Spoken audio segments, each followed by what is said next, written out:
Hello everyone, welcome to study zone. ಇವತ್ತಿನ ತರಗತಿಯಲ್ಲಿ daily ಒಂದು ಕ್ವಶನ್ ಪೇಪರ್ ಏನು ಸಾಲ್ವ್ ಮಾಡ್ತಿದ್ವಿ KPS ಇದು, ಅದು ಕಂಪ್ಲೀಟ್ ಆದಮೇಲೆ SDFT ಅದು ಕಂಪ್ಲೀಟ್ ಆದಮೇಲೆ PSI ಇದು, ಆಮೇಲೆ PIS ಇದು, ಈ ಥರ ಸೀರೀಸ್ ಮಾಡಬೇಕಂತ ಅಂದ್ಕೊಂಡಿದ್ದೀನಿ. ಇವತ್ತು 6ನೇ ತರಗತಿ ಅಂದರೆ 6ನೇ ಕ್ಲಾಸು 6ನೇ ಪೇಪರ್ ಇದು. ಓಕೆ, ಇದು ಕೂಡ ಸಿರಿಕಲ್ಚರ್ ಎಕ್ಸ್ಟೆನ್ಷನ್ ಆಫೀಸರ್ದೇ ಆಗಿರುತ್ತೆ. ಇದು ಆಗಸ್ಟಲ್ಲಿ ನಡೆದಿದೆ ಎಕ್ಸಾಮು 2024ರಲ್ಲಿ, ಸಾರಿ 2023ರಲ್ಲಿ ನಡೆದಿದೆ ಇದು. ಓಕೆನಾ, ಈ ಪೇಪರ್ನ ಇವತ್ತು ಸಾಲ್ವ್ ಮಾಡೋಣ. ಹಾಗೆ ಇನ್ನೂ ಯಾರನ್ನ ಸ್ಟಡಿ ಝೋನ್ ಚಾನಲ್ಗೆ ಜಾಯ್ನ್ ಆಗಿಲ್ಲ, ಜಾಯ್ನ್ ಆಗಿ ಅಂತ ಹೇಳ್ತಾ, ಮತ್ತು ಇನ್ನೂ 5 ಕ್ಲಾಸಸ್ ನೋಡಿಲ್ಲ, ಕ್ಲಾಸಸ್ ನೋಡಿಕೊಂಡು ಇದನ್ನು ನೋಡಿದರೆ ಇನ್ನೂ ನಿಮ್ಗೆ ಯೂಸ್ ಆಗುತ್ತೆ ಅಂತ ಹೇಳ್ತಾ, ಯಾಕಂದರೆ ಪೇಪರ್ ಯಾಕೆ ಸಾಲ್ವ್ ಮಾಡಬೇಕಂದ್ರೆ ಕ್ವಶನ್ಸು ಯಾವ ರೀತಿ ಕೇಳ್ತಿದ್ದಾನೆ ಅಂತ ನಿಮ್ಗೆ ಗೊತ್ತಾಗುತ್ತೆ. ಹಾಗೆ ನೆಕ್ಸ್ಟ್ ಕ್ವಶನ್ಸು ಯಾವ ರೀತಿ ಬರ್ತಾವಂತ ನೀವೇ ಕೂಡ ಪ್ರಿಡಿಕ್ಟ್ ಮಾಡ್ಬೋದಾಗಿರುತ್ತೆ. ಅದಕ್ಕೋಸ್ಕರ ಕ್ವಶನ್ ಪೇಪರ್ ಸಾಲ್ವ್ ಮಾಡಬೇಕು. ಆ ದೃಷ್ಟಿಯಿಂದ ನಾನು ಇವಾಗ ಕ್ವಶನ್ ಪೇಪರ್ ಸಾಲ್ವ್ ಮಾಡೋ ಸೀರೀಸ್ ಸ್ಟಾರ್ಟ್ ಮಾಡಿದ್ದೀನಿ. ಇದು 2023ರಲ್ಲಿ ನಡೆದಿರುವಂತಹ ಪೇಪರ್ ಆಗಿರುತ್ತೆ. ಇದು ಕೂಡ ಗ್ರೂಪ್ ಬಿ ಪೇಪರ್ ಆಗಿರುತ್ತೆ. ಅಲ್ಲಿ 300 ಮಾರ್ಕ್ಸ್ ಅಂತ ಬಂದರೆ ಅದು ಗ್ರೂಪ್ ಬಿ ಪೇಪರ್ ಆಗಿರುತ್ತೆ. ಓಕೆ, ಗ್ರೂಪ್ ಬಿ ಎಕ್ಸಾಮ್ ಕೂಡ ಹೆಲ್ಪ್ ಆಗುತ್ತೆ ಇದು. ಅದೇ ರೀತಿ ಬೇರೆ ಎಕ್ಸಾಮ್ಸ್ ಕೂಡ ಹೆಲ್ಪ್ ಆಗುತ್ತೆ. ಯಾಕಂದರೆ KPSC ಪೇಪರ್ ಅಂದರೆ ಕರ್ನಾಟಕ ಪೇಪರ್ಗೆಲ್ಲ ಅದಕ್ಕಿಂತ ಎಲ್ಲ ಟಾಪಲ್ಲಿ ಇರುತ್ತೆ. ಅಂದರೆ ಇದಕ್ಕೆ ಚೆನ್ನಾಗಿ ಓದ್ಕೊಂಡ್ರೆ ಉಳಿದೋದು ಎಕ್ಸಾಮ್ಗೂ ಕೂಡ ಯೂಸ್ ಆಗುತ್ತೆ ಅಂತ ಹೇಳ್ತಾ ಫಸ್ಟ್ನೇ ಕ್ವಶನ್ ನೋಡೋಣ. ಅದೇ ರೀತಿ ಇದ್ರದ್ದು PDF ಅಂದರೆ ಇದನ್ನ ಈ ಕ್ವಶನ್ ಪೇಪರ್ ಎಲ್ಲಿ ಹಾಕ್ತೀನಿ ಅಂದರೆ ಸ್ಟಡಿ ಝೋನ್ ಚಾನಲಲ್ಲಿ ಹಾಕಿರ್ತೀನಿ. ಡಿಸ್ಕ್ರಿಪ್ಷನ್ನಲ್ಲಿ ಟೆಲಿಗ್ರಾಮ್ ಲಿಂಕ್ ಇರುತ್ತೆ, ಅದ್ರ ಥ್ರೂ ನೀವು ಜಾಯ್ನ್ ಆದರೆ ಅಲ್ಲಿ ನಿಮಗೆ ಇದ್ರ ಪೇಪರ್ ಸಿಗುತ್ತೆ ಅಂತ ಹೇಳ್ತಾ, ಮೊದಲನೇ ಕ್ವಶನ್ ಏನು ಕೇಳ್ತಿದ್ದಾನೆ, ಭಾರತದಲ್ಲಿ ಪ್ರಾರಂಭವಾದ ಪ್ರಥಮ ಬೈಜಿಕ ಕ್ರಿಯಾಕಾರಿ ಹೆಸರೇನು ಅಂತ ಕೇಳ್ತಿದ್ದಾನೆ. ಅದಕ್ಕೆ ರೈಟ್ ಆನ್ಸರ್ ಏನಂದರೆ, ಫ್ಯಾಕ್ಚುಯಲ್ ಕ್ವಶನ್ ಇರೋದ್ರಿಂದ ಟೈಮ್ ವೇಸ್ಟ್ ಮಾಡೋದು ಬೇಡ. ರೈಟ್ ಆನ್ಸರ್ ಅಪ್ಸರಾ ಇದೆ, ಅದಕ್ಕೆ ರೈಟ್ ಆನ್ಸರ್. ಓಕೆನಾ, ಭಾರತದಲ್ಲಿ ಪ್ರಾರಂಭವಾದ ಪ್ರಥಮ ಬೈಜಿಕ ಕ್ರಿಯಾಕಾರಿ ಹೆಸರು ಅಪ್ಸರಾ. ಓಕೆ, ನೆಕ್ಸ್ಟ್, ಕೆಳಗಿನ ಯಾವುದು ಸರಿಯಾಗಿಲ್ಲ ಅಂತ ಕೇಳ್ತಿದ್ದಾನೆ. ಕೆಳಗಿನವುಗಳಲ್ಲಿ ಯಾವುದು ಸರಿಯಾಗಿಲ್ಲ ಅಂತ ಕೇಳ್ತಿದ್ದಾನೆ. ದ್ವಿತೀಯ ಎಳೆಗಳು ಅಂತ ಅಂದರೆ the following is not optical fibres ಬಗ್ಗೆ ಕೇಳ್ತಿದ್ದಾನೆ ಕ್ವಶನ್. ಓಕೆ, ಕೆಳಗಿನವುಗಳಲ್ಲಿ ಯಾವುದು ಸರಿಯಾಗಿಲ್ಲ. ಆಪ್ಟಿಕಲ್ ಫೈಬರ್ಸ್ ಸಂವಹನದಲ್ಲಿ ಬಳಸಲಾಗುತ್ತದೆ. ಆಪ್ಟಿಕಲ್ ಫೈಬರ್ಸ್ಗಳನ್ನು ಬೆಳಕಿನ ಅಲಂಕಾರಗಳಲ್ಲಿ ಬಳಸಲಾಗುತ್ತದೆ. ಆಪ್ಟಿಕಲ್ ಫೈಬರ್ಸ್ಗಳನ್ನು ವೈದ್ಯಕೀಯ ಕ್ಷೇತ್ರದಲ್ಲಿ ಬಳಸಲಾಗುತ್ತದೆ ಮತ್ತು ಆಪ್ಟಿಕಲ್ ಫೈಬರ್ಸ್ಗಳನ್ನು ವಿದ್ಯುತ್ ಶಕ್ತಿ ಪ್ರವಹಿಸಲು ಬಳಸಲಾಗುತ್ತದೆ ಅಂತ ಕೊಟ್ಟಿದ್ದಾನೆ. ನಮಗೆಲ್ಲರಿಗೂ ಗೊತ್ತು ಆಪ್ಟಿಕಲ್ ಫೈಬರ್ಸ್ನ ಎಲ್ಲೆಲ್ಲಿ ಬಳಸ್ತಾರೆ ಅಂತಂದು ನಿಮಗೆ ಗೊತ್ತಿರಬೇಕು ಅಂತಂದು ಕ್ವಶನ್ಸು ಇದು ಅದೇ ರೀತಿ ಬಂದಿದೆ. ಈಗ ಆಪ್ಟಿಕಲ್ ಫೈಬರ್ಸ್ನ ಸಂವಹನದಲ್ಲಿ ಬಳಸಲಾಗುತ್ತದೆಯಾ ಅಂತ ಕೇಳಿದ್ರೆ ಅಬ್ಸಲ್ಯೂಟ್ಲಿ ರೈಟ್ ಇದು. ಓಕೆನಾ, ಸಂವಹನದಲ್ಲಿ ಕಮ್ಯುನಿಕೇಷನ್ನಲ್ಲಿ ಆಪ್ಟಿಕಲ್ ಫೈಬರ್ಸ್ನ ಬಳಸ್ತಾರೆ. ಓಕೆನಾ, ನೆಕ್ಸ್ಟು ಆಪ್ಟಿಕಲ್ ಫೈಬರ್ಸ್ನ ಬೆಳಕಿನ ಮತ್ತು ಅಲಂಕಾರಿಕ ಬಳಸಲಾಗುತ್ತದೆ, ಅಂದರೆ ಬೆಳಗಿನ ಡೆಕೋರೇಷನಲ್ಲಿ ಬಳಸ್ತಾರ ಅಂತ ಕೇಳಿದ್ರೆ ಇದು ಕೂಡ ರೈಟ್. ಎರಡನೇದು ಕೂಡ ಆಪ್ಟಿಕಲ್ ಫೈಬರ್ಸ್ನ ಲೈಟಿಂಗ್ಸಲ್ಲೂ ಕೂಡ ಬಳಸ್ತಾರೆ. ವೈದ್ಯಕೀಯ ಕ್ಷೇತ್ರದಲ್ಲಿ ಅದರಲ್ಲಿ ಬಳಸ್ತಾರೆ ಅಂತ ಕೇಳ್ತಿದ್ರೆ ಅದು ಕೂಡ ರೈಟ್. ಅಂದರೆ 3 ಕ್ಷೇತ್ರದಲ್ಲಿ ಕೂಡ ಬಳಸ್ತಾರೆ, ಬಟ್ ಇದು ವಿದ್ಯುತ್ ಶಕ್ತಿ ಪ್ರವಹಿಸಲು ಬಳಸ್ತಾರೆ ಅಂತ ಕೊಟ್ಟಿರೋದ್ರಿಂದ 4ನೇ ಆಪ್ಷನ್ ರಾಂಗ್ ಆಗ್ತದೆ. ಅದಕ್ಕೋಸ್ಕರ ಇದರಲ್ಲಿ ಯಾವುದು ಸರಿಯಾಗಿಲ್ಲ ಅಂತ ಕೇಳಿರೋ ದೃಷ್ಟಿಯಿಂದ 4ನೇ ಆಪ್ಷನ್ ರಾಂಗು. ಅದಕ್ಕೋಸ್ಕರ 4ನೇ ಆಪ್ಷನ್ ಇದಕ್ಕೆ ರೈಟ್ ಆಗಿರುತ್ತೆ. ಓಕೆ, ನೆಕ್ಸ್ಟ್ 2ನೇ ಕ್ವಶನ್ ಏನು ಕೇಳ್ತೇನೆ, ಕೆಳಗಿನವುಗಳಲ್ಲಿ ವಿಜ್ಞಾನಿಗಳು ಹೆಸರುಗಳು ಅವರ ಸಾಧನೆಯನ್ನು ಹೊಂದಿಸಿ ಸರಿಯಾದ ಉತ್ತರವನ್ನು ಆಯ್ಕೆ ಮಾಡಿ ಅಂತ ಕೊಟ್ಟಿದ್ದಾನೆ. 4 ಜನರ ವಿಜ್ಞಾನಿಗಳ ಹೆಸರು ಕೊಟ್ಟಿದ್ದಾನೆ. ಅವರು ಯಾವುದಕ್ಕೆ ಸಂಬಂಧಿಸಿದ್ದಾರೆ ಅಂತಂದು ಫೈಂಡ್ ಔಟ್ ಮಾಡಬೇಕು ಇವಾಗ. Galileo Galilei, sir Isaac Newton, James Prescott Joule, Henry Rutherford Hertz, ಇವರು ಯಾವ್ಯಾವುದಕ್ಕೆ ಸಂಬಂಧಿಸಿದ್ದಾರೆ ಅಂತಂದು ಇವಾಗ ಗುರುತಿಸಬೇಕು. ಫಸ್ಟ್ನೇದು ಏನಂದರೆ ಗೆಲಿಲಿಯೋ ಗೆಲಿಲಿ, ಇವರು ಯಾವುದಕ್ಕೆ ಸಂಬಂಧಿಸಿದ್ದಾರೆ, ದಿ ಲಿಟ್ಲ್ ಬ್ಯಾಲೆನ್ಸ್ ಅಂತ ಬರುತ್ತಲ್ವಾ, ಇದಕ್ಕೆ ಸಂಬಂಧಿಸಿದ್ದಾರೆ. 4th ಒನ್ ಇದೆ ಅಲ್ವಾ, ದ ಲಿಟ್ಲ್ ಬ್ಯಾಲೆನ್ಸ್, ಅದಕ್ಕೆ ಸಂಬಂಧಿಸಿದ್ದಾರೆ. ಓಕೆನಾ, ನೆಕ್ಸ್ಟ್ ಸರ್ ಐಸಾಕ್ ನ್ಯೂಟನ್ ಇವ್ರು ಗೊತ್ತಿರುತ್ತೆ ನಿಮಗೆ, ಮ್ಯಾಕ್ಸಿಮಮ್ ಇದು ಎಲ್ಲರಿಗೂ ಗೊತ್ತಿರುತ್ತೆ. ಬೆಳಕಿನ ಸಿದ್ಧಾಂತ ಮತ್ತು ಬಣ್ಣಗಳ ಅಧ್ಯಯನಕ್ಕೆ ಸಂಬಂಧಿಸಿರೋರು sir Isaac Newton. Next James Prescott Joule, ಇವರು ಯಾವುದಕ್ಕೆ ಸಂಬಂಧಿಸಿದ್ದಾರೆ ಅಂದರೆ ಜೇಮ್ಸ್ ಪ್ರಾಸ್ಕೆಟ್ ಜೌಲ್ ಇವರು ವಿದ್ಯುತ್ ಶಕ್ತಿ ಮತ್ತು ಉಷ್ಣಬಲ ವಿಜ್ಞಾನಕ್ಕೆ ಸಂಬಂಧಿಸಿದವರು ಜೇಮ್ಸ್ ಪ್ರಾಸ್ಕೆಟ್ ಜೌಲ್. ಉಳಿದದ್ದು ಲಾಸ್ಟ್ ಒಂದು ಹರ್ಟ್ಜ್, ಇವರು ವಿದ್ಯುತ್ ಕಾಂತೀಯ ಸಿದ್ಧಾಂತ ದೃಢೀಕರಣಕ್ಕೆ ಸಂಬಂಧಿಸಿದ್ದಾರೆ. ಹೆನ್ರಿಡ್ಜ್ ರುಫರ್ಡ್ ಹರ್ಟ್ಜ್ ಅವರು ವಿದ್ಯುತ್ ಕಾಂತೀಯ ಸಿದ್ಧಾಂತ ದೃಢೀಕರಣಕ್ಕೆ ಸಂಬಂಧಿಸಿದ್ದಾರೆ. ಹಾಗಾದರೆ ಇದಕ್ಕೆ ರೈಟ್ ಆನ್ಸರ್ ಏನಂದರೆ 4th ಒನ್ ರೈಟ್ ಆನ್ಸರ್ ಇದಕ್ಕೆ. ನೆಕ್ಸ್ಟ್ ಕ್ವಶನ್ 4th ಒಂದು ಮೆಂಟಾಲಿಟಿ ಇದೆ, 5th ಒಂದು ಕೂಡ ಮೆಂಟಾಲಿಟಿ ಇರೋದ್ರಿಂದ ಓಕೆ, ಇಂಗ್ಲೀಷಲ್ಲಿ ಬೇಕಾದರೂ ನೋಡ್ಕೊಳ್ಳಿ. ಓಕೆ, ನೆಕ್ಸ್ಟ್ ಇದು ಕೂಡ ಮತ್ತು ಹೊಂದಿಸಿ ಬರೆಯೋದನ್ನೇ ಕೇಳ್ತಿದ್ದಾನೆ. ಸ್ಮಾರಕಗಳು ಮತ್ತು ಅದರ ಸ್ಥಳಗಳು ಕೇಳ್ತಿದ್ದಾನೆ. ಹಿಸ್ಟ್ರಿಯಲ್ಲಿ ಸ್ಮಾರಕಗಳು ಮತ್ತು ಅದರ ಸ್ಥಳಗಳು, ಅವು ಯಾವ ಸ್ಥಳದಲ್ಲಿ ಇದ್ದಾವೆ ಅನ್ನೋದು ಕೇಳ್ತಿದ್ದಾನೆ. ಓಕೆ, ಫಸ್ಟ್ನೇ ಕ್ವಶನ್ ಏನಿದೆ, ಇಬ್ರಾಹಿಂ ರೋಜಾ, ವಿಜಯ ವಿಠಲ ದೇವಾಲಯ, ಗವಾನನ ಮದರಸ, ವಿದ್ಯಾಶಂಕರ ದೇವಾಲಯ. ಇಬ್ರಾಹಿಂ ರೋಜಾ ಅದು ಎಲ್ಲೈತಿ, ಆಮೇಲೆ ವಿಜಯ ವಿಠಲ ದೇವಾಲಯ ಎಲ್ಲಿದೆ, ನೆಕ್ಸ್ಟು ಗವಾನನ ಮದರಸ ಎಲ್ಲಿದೆ, ನೆಕ್ಸ್ಟು ವಿದ್ಯಾಶಂಕರ ದೇವಾಲಯ ಎಲ್ಲಿದೆ, ಇವೆಲ್ಲವೂ ಎಲ್ಲಿದ್ದಾವೆ ಅಂತ ಅದರ ಪ್ಲೇಸಸ್ ಕೇಳ್ತಿದ್ದಾನೆ. ಓಕೆ, ಈಗ ಎಲ್ರಿಗೂ ಗೊತ್ತಿರೋದ್ರಿಂದ ಇಬ್ರಾಹಿಂ ರೋಜಾ ಎಲ್ಲಿದೆ, ಈಗ ಅದೆಲ್ಲ ಬಿಡಿ. ವಿಜಯ ವಿಠಲ್ ದೇವಾಲಯ ಎಲ್ರಿಗೂ ಗೊತ್ತೇ ಇರುತ್ತೆ. ಓಕೆನಾ, ವಿಜಯ ವಿಠಲ್ ದೇವಾಲಯ ಹಂಪಿ. ಓಕೆ, ಬಿ 4 ಆಗಬೇಕು. ಬಿ 4 1ರಲ್ಲಿದೆ 2ರಲ್ಲಿದೆ, ಅಂದರೆ ಇವು 2 ಕ್ಯಾನ್ಸಲ್ ಮಾಡ್ಬೋದು ನಾವು. 2ನೇ ಆಪ್ಷನ್ ಅಲ್ಲ, 3ನೇ ಆಪ್ಷನ್ ಅಲ್ಲ. ಓಕೆನಾ, ಹಿಂಗೆ ಆರಾಮ್ ಕ್ಯಾನ್ಸಲ್ ಮಾಡ್ಬೋದು. ಈಗ ನಮಗೆ 50-50 ಚಾನ್ಸಸ್ ಇದೆ. ಅದು ಒಂದು ಗೊತ್ತಿರೋದ್ರಿಂದ 50-50 ಚಾನ್ಸಸ್ ಇದೆ ಇವಾಗ ನಮಗೆ ರೈಟ್ ಆಗೋದು. ಓಕೆನಾ, ನೆಕ್ಸ್ಟ್ ಇಬ್ರಾಹಿಂ ರೋಜಾ, ಆಮೇಲೆ ವಿದ್ಯಾಶಂಕರ ದೇವಾಲಯನು ಮ್ಯಾಕ್ಸಿಮಮ್ ಗೊತ್ತಿರುತ್ತೆ. ಓಕೆ, ವಿದ್ಯಾಶಂಕರ ದೇವಾಲಯ ಶೃಂಗೇರಿ ಅಂತಂದು 4-2. ಓಕೆ, 100% ಗೊತ್ತಾಯ್ತು. 2 ಆನ್ಸರ್ ಗೊತ್ತಿದ್ರು ಕೂಡ ರೈಟ್ ಮಾಡ್ಬೋದು. ಒಬ್ಬೊಬ್ಬರಿಗೆ ಇಬ್ರಾಹಿಂ ರೋಜಾ ಗೊತ್ತಿರುತ್ತೆ. ಓಕೆನಾ, ಇಬ್ರಾಹಿಂ ರೋಜಾ ಬಿಜಾಪುರ್ ಅಂತ ಗೊತ್ತಿರುತ್ತೆ. ಇಬ್ರಾಹಿಂ ರೋಜಾ ಬಿಜಾಪುರ್ ಅಂತ ಗೊತ್ತಿದ್ರು ಕೂಡ ರೈಟ್ ಆನ್ಸರ್ 4 ಆಗುತ್ತೆ. ಓಕೆನಾ, ಅದು ಒಂದೇ ಗೊತ್ತಿದ್ರೆ ಇದನ್ನ ಎಲಿಮಿನೇಟ್ ಮಾಡಿದ್ರೆ ಆಮೇಲೆ ನೆಕ್ಸ್ಟ್ ವಿಜಯ ವಿಠಲ್ ದೇವಾಲಯ ಹಂಪಿ ಅಂತ ಎಲಿಮಿನೇಟ್ ಮಾಡ್ಕೊಂಡ್ರು ಕೂಡ 4ನೇ ಆಪ್ಷನ್ ಗೊತ್ತಾಗುತ್ತೆ. ಅಂದರೆ ಒಂದೊಂದು ಕ್ವಶನ್ ಈಸಿನೂ ಬರ್ತವೆ, ಸ್ವಲ್ಪ ಡಿಫಿಕಲ್ಟೂ ಬರ್ತವೆ. ಈ ಗವಾನನ ಮದರಸ ಇದು ಬೀದರ್. ಓಕೆ, ಗವಾನನ ಮದರಸ ಲಾಸ್ಟ್ನೇದೇನಿದೆ ಅಲ್ವಾ, ಅದು ಬೀದರ್. ನೆಕ್ಸ್ಟ್ ಕ್ವಶನ್ ಏನಿದೆ, ನೆಕ್ಸ್ಟು 8th ಒಂದು, ಹೈದರ್ ಅಲಿ ಪ್ರಥಮ ಪ್ರಯತ್ನದಲ್ಲಿಯೇ ಚಿತ್ರದುರ್ಗದ ಕೋಟೆಯನ್ನು ವಶಪಡಿಸಿಕೊಂಡನು ಅಂತ ಕ್ವಶನ್ ಕೊಟ್ಟಿದ್ದಾನೆ. ನೆಕ್ಸ್ಟ್ 5ನೇ ರಾಜವೀರ ಮದಕರಿ ನಾಯಕ ಆಗ ರಾಜನಾಗಿದ್ದನು, ಅಲ್ಲಿಯ ರಾಜನಾಗಿದ್ದನು ಚಿತ್ರದುರ್ಗದ ಕೋಟೆ ಅಂತಂದು ಹೇಳ್ತಿದ್ದಾನೆ. ಇದರಲ್ಲಿ ಇದು ರೈಟು. 5ನೇ ರಾಜ ವೀರ ಮದಕರಿ ನಾಯಕ ಇದ್ದಾಗನೇ ಹೈದರಾಲಿ ಅಟ್ಯಾಕ್ ಮಾಡ್ತಾನೆ.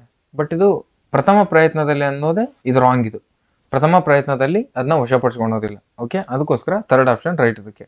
ಹಾಗಾದ್ರೆ ಇದಕ್ಕೆ ಆನ್ಸರ್ ಮಾಡಿ, ಹೈದರ್ ಅಲಿಯು ಎಷ್ಟನೇ ಪ್ರಯತ್ನದಲ್ಲಿ ಚಿತ್ರದುರ್ಗ ಕೋಟೆಯನ್ನು ವಶಪಡಿಸಿಕೊಂಡನು. ಇನ್ನೊಮ್ಮೆ, ಹೈದರ್ ಅಲಿಯು ಎಷ್ಟನೇ ಪ್ರಯತ್ನದಲ್ಲಿ ಚಿತ್ರದುರ್ಗ ಕೋಟೆಯನ್ನು 5ನೇ ರಾಜವೀರ ಮದಕರಿ ನಾಯಕನಿಂದ ವಶಪಡಿಸಿಕೊಂಡನು.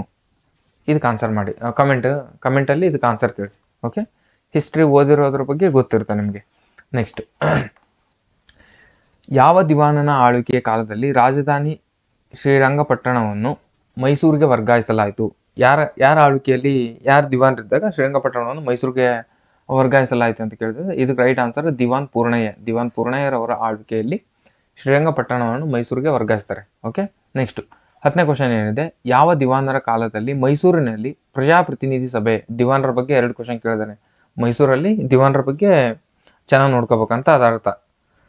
ದಿವಾನರಾಯ್ತು, ಆಮೇಲೆ ಅಲ್ಲಿ ರಾಜ ಒಡೆಯರು, ಮೈಸೂರು, ವಿಜಯನಗರ, ಇವೆಲ್ಲ ಇಂಪಾರ್ಟೆಂಟ್ ಚಾಪ್ಟರ್ ಇವು.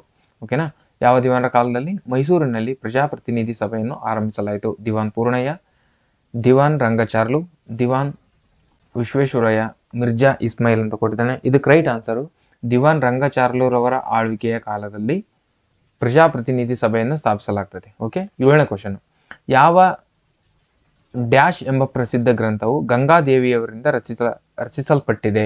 ಅಂದ್ರೆ ಗಂಗಾದೇವಿಯವರಿಂದ ರಚಿಸಲ್ಪಟ್ಟ ಆ ಗ್ರಂಥ ಯಾವುದು ಅಂತ ಕೇಳ್ಬೋದು. ಅಥವಾ ಈಗ ಮಧುರಾ ವಿಜಯಂ ಯಾರು ಬರೆದ್ರು ಅಂತ ಬಹಳ ಸರಿ ಕೇಳ್ತಿದ್ರು, ಅದನ್ನೇ ಉಲ್ಟಾ ಮಾಡುವಾಗ ಗಂಗಾದೇವಿಯವರು ಬರೆದಂತ ಗ್ರಂಥ ಯಾವುದು ಅಂತ ಕೇಳ್ತಾನೆ. ಇದಕ್ಕೆ right answer Madhura Vijayam. Okay,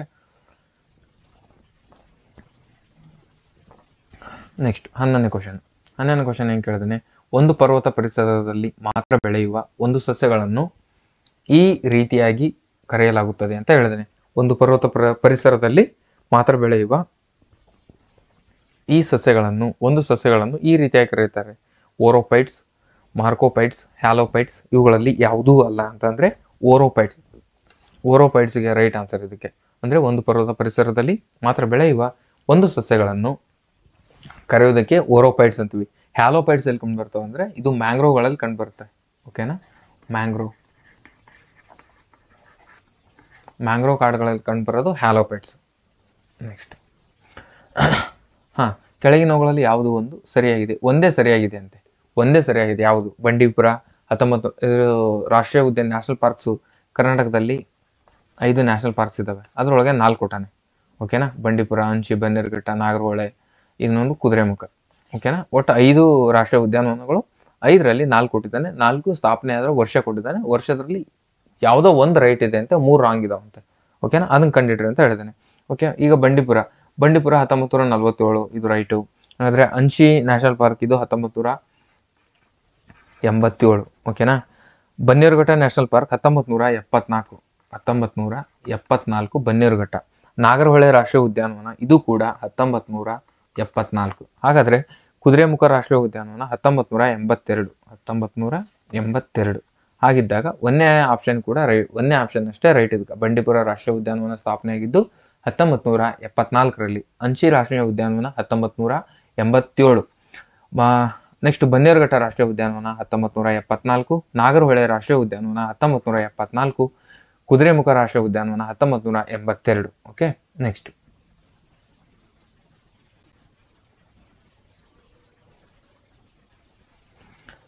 15ನೇ question. ಅಂತಾರಾಷ್ಟ್ರೀಯ ಪಕ್ಷಿ ಜೀವ ಎಂದು ಕರೆಯಲಾಗುವ ಸಂಸ್ಥೆಗೆ ಸಂಬಂಧಿಸಿದಂತೆ ಕೆಳಗಿನ ಯಾವ ಹೇಳಿಕೆ ಸರಿಯಾಗಿದೆ? ಪಕ್ಷಿ ಜೀವ reference organisation is known BirdLife international ಬಗ್ಗೆ ಕೇಳ್ತಿದ್ದಾನೆ ಕ್ವಶನ್. ಇದನ್ನ ಸಂಬಂಧಿಸಿದಂತೆ ಇದು ಜಾಗತಿಕ ಪಾಲುದಾರಿಕೆ ಸಂರಕ್ಷಣೆ ಸಂಸ್ಥೆಯಾಗಿದೆ. ಈ ಸಂಸ್ಥೆಯ ಮೂಲವು ಜೈವಿಕ ವೈವಿಧ್ಯತೆ ಅಪಾಯ ಸ್ಥಳಗಳ ಪರಿಕಲ್ಪನೆ ಇದರ ಮೂಲವಾಗಿದೆ. ಇದು ಪ್ರಮುಖ ಪಕ್ಷಿ ಜೀವ ವೈವಿಧ್ಯದ ಪ್ರದೇಶಗಳನ್ನು ಸ್ಥಳಗಳನ್ನು ಕಂಡುಹಿಡಿದು ಉಲ್ಲೇಖಿಸಿ ಗುರುತಿಸಲಾಗುತ್ತದೆ ಅಂತ ಕೇಳ್ತಿದ್ದಾನೆ. ಇದರಲ್ಲಿ ಮತ್ತೆ ಕೇಳಿಕೊಡ್ತಾನೆ ಎ ಮಾತ್ರ ಸರಿ, ಬಿ ಮತ್ತು ಸಿ ಮಾತ್ರ ಸರಿ, ಎ ಮತ್ತು ಸಿ ಮಾತ್ರ, ಎ ಬಿ ಸಿ ಮಾತ್ರ ಅಂತ ಕೊಟ್ಟಿದ್ದಾನೆ.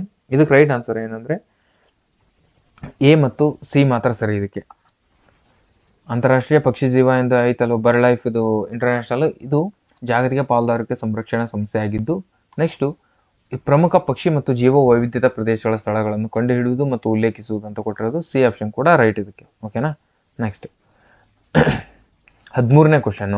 ಕೆಳಗಿನವುಗಳಲ್ಲಿ ಭಾರತದ ಪ್ರದೇಶಗಳನ್ನು ಪರಿಗಣಿಸಿ. ಏನು ಕೊಟ್ಟಿದ್ದಾನೆ? ಇವುಗಳು ಯಾವುದು? ಜೀವ ವೈವಿಧ್ಯತೆ, ಹಾಟ್ಸ್ಪಾಟ್ ಬಗ್ಗೆ ಕೇಳ್ತಿದ್ದಾನೆ. ಭಾರತದ ಹಾಟ್ಸ್ಪಾಟ್ಗಳು ಟೋಟಲು ಪ್ರಪಂಚದಲ್ಲಿ ಎಷ್ಟು ಹಾಟ್ಸ್ಪಾಟ್ಗಳಿವೆ ಅಂತಂದ್ರೆ, ಫಸ್ಟ್ ಪ್ರಪಂಚದಲ್ಲಿ 36 ಹಾಟ್ಸ್ಪಾಟ್ಗಳಿವೆ. ಭಾರತದಲ್ಲಿ 4 ಹಾಟ್ಸ್ಪಾಟ್ಗಳಿವೆ. ಭಾರತದ 4 ಹಾಟ್ಸ್ಪಾಟ್ಗಳಲ್ಲಿ ಏನು ಕೇಳ್ತಿದ್ದಾನೆ? ಪಶ್ಚಿಮ ಘಟ್ಟ, ಅರಾವಳಿ ಬೆಟ್ಟ, ಪೂರ್ವದ ಹಿಮಾಲಯ ಅಂತ ಕೇಳ್ತಿದ್ದಾನೆ. ಅರಾವಳಿ ಬೆಟ್ಟಗಳು ನಮ್ದ್ರಲ್ಲಿ ಕಂಡುಬರೋದಿಲ್ಲ, ಅಂದ್ರೆ ಅರಾವಳಿ ಬೆಟ್ಟಗಳಿಗೆ ಹಾಟ್ಸ್ಪಾಟ್ ಪ್ಲೇಸಸ್ ಕೊಟ್ಟಿಲ್ಲ. ಪಶ್ಚಿಮ ಘಟ್ಟ ಕೊಟ್ಟಿದ್ದಾರೆ, ಪೂರ್ವ ಹಿಮಾಲಯನ್ ಕೊಟ್ಟಿದ್ದಾನೆ, ಹಾಗೆ ಇಂಡೋ ಬರ್ಮಾ ಒಂದು, ಆಮೇಲೆ ಸುಂಡಾಲ್ಯಾಂಡ್. ಇವಕ್ಕೆ 4 ಭಾರತದಲ್ಲಿರುವಂತಹ 4 ಜೀವ ವೈವಿಧ್ಯದ ಹಾಟ್ಸ್ಪಾಟ್. ಇವು ಹಾಟ್ಸ್ಪಾಟ್ ಪ್ಲೇಸಸ್ 4 ಇದಾವೆ. ಒಂದು ಪಶ್ಚಿಮ ಘಟ್ಟಗಳು, 2ನೇದು ಪೂರ್ವದ ಹಿಮಾಲಯ, 3 ಇಂಡೋ ಬರ್ಮಾ, 4 ಸುಂಡಾಲ್ಯಾಂಡ್. ಇವು 4 ಕೂಡ ಭಾರತದಲ್ಲಿರುವ ಜೀವ ವೈವಿಧ್ಯತಾ ಅಪಾಯ ಸ್ಥಳಗಳು ಅಂತ ಕರೀತಾರೆ. ಈಗ ರೈಟ್ ಆನ್ಸರ್ ಏನಂದ್ರೆ ಎ ಮತ್ತು ಸಿ 2 ರೈಟ್ ಆನ್ಸರ್ ಇದಕ್ಕೆ. ಓಕೆನಾ, ನೆಕ್ಸ್ಟ್ ಕೆಳಗಿನವುಗಳಲ್ಲಿ ಒಂದು ಜೋಡಿ ಸರಿಯಾಗಿ ಹೊಂದುವುದಿಲ್ಲ. ಅಂದ್ರೆ ಕೆಳಗೆ ಕೊಟ್ಟಿರೋ 4 ಆಪ್ಷನ್ ಅಲ್ಲಿ ಯಾವುದೋ ಒಂದು ರಾಂಗ್ ಇದೆ ಅಂತೆ, ಅದು ಯಾವುದು ಅಂತ ಕೇಳ್ತಿದ್ದಾನೆ. ಕನ್ನ ರಾಷ್ಟ್ರೀಯ ಉದ್ಯಾನವನ ಮಧ್ಯಪ್ರದೇಶ, ಸುಲ್ತಾನ್ಪುರ ರಾಷ್ಟ್ರೀಯ ಉದ್ಯಾನವನ ಹರಿಯಾಣ, ರಣತಂಬೂರ್ ರಾಷ್ಟ್ರೀಯ ಉದ್ಯಾನವನ ಗುಜರಾತ್ ಅಲ್ಲಿ, ರಾಜಸ್ಥಾನ್ ಇದು. ಇದೇ ರಾಂಗ್ ಆಗಿರೋದು, ಅಂದ್ರೆ ಇದೇ ರೈಟ್ ಆನ್ಸರ್. ಬಂಡೀಪುರ ರಾಷ್ಟ್ರೀಯ ಉದ್ಯಾನವನ ಕರ್ನಾಟಕ, ಇದು ಆವಾಗಲೇ ನೋಡಿದ್ವಿ, right. Next international union for conservation of nature and natural resources ಅಂದ್ರೆ IUCN ನಿಂದ ಪ್ರಕಟಿಸಿದ ರೆಡ್ ಡೇಟಾ ಬುಕ್ ಬಗ್ಗೆ ಕೆಳಗೊಂಡಿರುವ ಹೇಳಿಕೆಗಳನ್ನು ಪರಿಗಣಿಸಿ ಅಂತ ಕೊಟ್ಟಿದೆ. ಓಕೆ, ನೆಕ್ಸ್ಟ್ ಜೀವ ವೈವಿಧ್ಯತೆಯ ಅಪಾಯದ ಸ್ಥಳಗಳಲ್ಲಿ ಸ್ಥಳೀಯ ಸಸ್ಯ ಮತ್ತು ಪ್ರಾಣಿ ಪ್ರಭೇದಗಳು. ನೆಕ್ಸ್ಟ್ ಪರಿಗಣಿತ ಸಸ್ಯ ಮತ್ತು ಪ್ರಾಣಿ ಪ್ರಭೇದಗಳು. ಸಿ ವಿವಿಧ ಪ್ರದೇಶದಲ್ಲಿ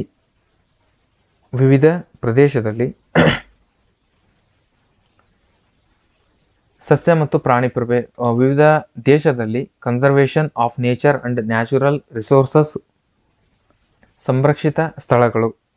ಓಕೆನಾ, ಇದರಲ್ಲಿ ಎಷ್ಟು ಹೇಳಿಕೆಗಳು ಸರಿ ಅಂತ ಕೇಳ್ತಿದ್ದಾನೆ. ಓಕೆನಾ, ಇದರಲ್ಲಿ ಬಿ ಮಾತ್ರ ಸರಿ. ಇದಕ್ಕೆ ಸಂಬಂಧಿಸಿದಂತೆ IUCN ರೆಡ್ ಲಿಸ್ಟ್ ಅದಕ್ಕೆ ಸಂಬಂಧಿಸಿದಂತೆ ಪರಿಗಣಿತ ಸಸ್ಯ ಮತ್ತು ಪ್ರಾಣಿ ಪ್ರಭೇದಗಳು ಇದು ಮಾತ್ರ ಇದಕ್ಕೆ ರೈಟ್ ಆಗಿರ್ತದೆ. ಓಕೆ, ನೆಕ್ಸ್ಟ್ ಕ್ವಶನ್ 16ನೇ ಕ್ವಶನ್ ನೋಡೋದಾದ್ರೆ,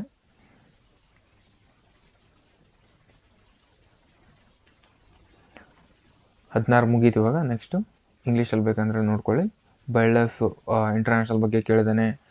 plant that grow in monotonous environment related ಅದ್ರ ಬಗ್ಗೆ ಕೇಳಿದಾನೆ. ಓಕೆ, ಬಂಡೀಪುರ ಇದು ಎಲ್ಲ ಇಸ್ವಿಗಳ ಬಗ್ಗೆ ಕೇಳಿದಾನೆ. ಓಕೆ, ನೆಕ್ಸ್ಟ್ 17 ಬೆಲೆ ವೇತನ ಸುರುಳಿ ಯಾವಾಗ ಕಂಡು ಬರುತ್ತದೆ? ಬೆಲೆ ವೇತನ ಸುರುಳಿ ಯಾವಾಗ ಕಂಡು ಬರುತ್ತದೆ ಅಂತ ಕ್ವಶನ್ ಕೇಳಿದಾನೆ. ಇದರಲ್ಲಿ ಹೆಚ್ಚಿನ ಆರ್ಥಿಕ ಚಟುವಟಿಕೆಗಳೊಂದಿಗೆ ಕಂಡು ಬರುತ್ತಾ, ಕಡಿಮೆ ಆರ್ಥಿಕ ಚಟುವಟಿಕೆಗಳಿದ್ದಾಗ ಕಂಡು ಬರುತ್ತಾ, ಅಥವಾ ಕಡಿಮೆ ಆದಾಯ ಇದ್ದಾಗ ಕಂಡು ಬರುತ್ತಾ ಅಂತ. ಇದಕ್ಕೆ ರೈಟ್ ಆನ್ಸರ್ ಏನಂದ್ರೆ 17ನೇ ಕ್ವಶನ್ಗೆ ರೈಟ್ ಆನ್ಸರ್ ಏನಂದ್ರೆ ಹೆಚ್ಚಿನ ಆರ್ಥಿಕ ಚಟುವಟಿಕೆಗಳೊಂದಿಗೆ, ಕಡಿಮೆ ಆರ್ಥಿಕ ಚಟುವಟಿಕೆಗಳೊಂದಿಗೆ, ಕಡಿಮೆ ಆದಾಯ, ಹೆಚ್ಚಿನ ಆದಾಯ ಅಂತ ಕೊಟ್ಟಿರೋದ್ರಿಂದ ಇದರಲ್ಲಿ ಹೆಚ್ಚಿನ ಆರ್ಥಿಕ ಚಟುವಟಿಕೆಗಳೊಂದಿಗೆ ಅಂತ ಇರುತ್ತೆ ಅಲ್ಲ, ಫಸ್ಟ್ನೇ ಆಪ್ಷನ್ ಅದೇ ಇದಕ್ಕೆ ರೈಟ್ ಆನ್ಸರ್. ಓಕೆನಾ. ಪ್ರೈಸ್ ವೇಸ್ ಸ್ಪೈರಲ್ ಅಂತ ಕರೀತಾರೆ. ಅದಕ್ಕೆ ಟೇಕ್ ಪ್ಲೇಸಸ್ ಅಂತ ಕೇಳಿದ್ರೆ ಇದಕ್ಕೆ ಹೆಚ್ಚಿನ ಆರ್ಥಿಕ ಚಟುವಟಿಕೆಗಳೊಂದಿಗೆ ಕರೀತಾರೆ. ನೆಕ್ಸ್ಟ್ 20ನೇ ಕ್ವಶನ್ ಏನಿದೆ, ಮಹಲ್ವಾರಿ ಪದ್ಧತಿಯನ್ನು ಮೊದಲು ಎಲ್ಲಿ ಪರಿಚಯಿಸಲಾಯಿತು? ಮಹಲ್ವಾರಿ ಪದ್ಧತಿ ಅಂತ ಬಂತಲ್ವಾ. ಮಹಲ್ವಾರಿ ಪದ್ಧತಿ ಹೋಗಂತಂದ್ರೆ 1922ರಲ್ಲಿ ಇನ್ವೈಟ್ ಮಾಡ್ತಾರೆ ಮೆಕೆಂಜಿ ಅವರು. 1822ರಲ್ಲಿ. ಅದೇ 1833ರಲ್ಲಿ ವಿಲಿಯಂ ಬೆಂಟಿಕ್ ಸ್ಟ್ರಾಂಗ್ ಆಗಿ ಜಾರಿ ಆಗ್ತೈತಿದು. ಓಕೆನಾ, ವಿಲಿಯಂ ಬೆಂಟಿಂಗ್ ಆಗ್ತೈತಲ್ವಾ, ಅವಾಗ ಇದು ಬರ್ತೈತಲ್ವಾ ಮಹಲ್ವಾರಿ ಪದ್ಧತಿ. ಮಹಲ್ವಾರಿ ಪದ್ಧತಿ ಫಸ್ಟ್ ಯಾವ ಪ್ಲೇಸಸ್ ಅಲ್ಲಿ ಸ್ಟಾರ್ಟ್ ಆಯ್ತು ಅಂದ್ರೆ ಆಗ್ರಾ ಮತ್ತು ಔಧಲ್ಲಿ ಸ್ಟಾರ್ಟ್ ಆಗ್ತದೆ. ಓಕೆ, ನೆಕ್ಸ್ಟ್ JM ಕೇಂದ್ರ ಅವರ ವಿಶ್ಲೇಷಣೆ ಪ್ರಕಾರ ದ್ರವ್ಯತೆಯ ಆದ್ಯತೆಯ 3 ಉದ್ದೇಶಗಳು ಯಾವುವು? JM ಕೇಂದ್ರ ಅವರು ವಿಶ್ಲೇಷಣೆ ಪ್ರಕಾರ ದ್ರವ್ಯತೆಯ ಆದ್ಯತೆಯ 3 ಉದ್ದೇಶಗಳು ಯಾವ ಅಂತ ಕೇಳ್ತಿದ್ದಾನೆ. ಓಕೆನಾ, ಇದರಲ್ಲಿ ಮತ್ತೆ ಕೊಟ್ಟಿದ್ದಾನೆ ವಹಿವಾಟು ಉದ್ದೇಶ, ಮುನ್ನೆಚ್ಚರಿಕೆ ಉದ್ದೇಶ, ಲಾಭ, ವಹಿವಾಟು ಉಳಿತಾಯ ಲಾಭ, ವಹಿವಾಟು ಲಾಭ ವೆಚ್ಚ, ವಹಿವಾಟು ಮುನ್ನೆಚ್ಚರಿಕೆ ಊಹಾತ್ಮಕ. ಇದೇ 4th ಆಪ್ಷನ್ ರೈಟ್ ಅದಕ್ಕೆ. ಓಕೆನಾ.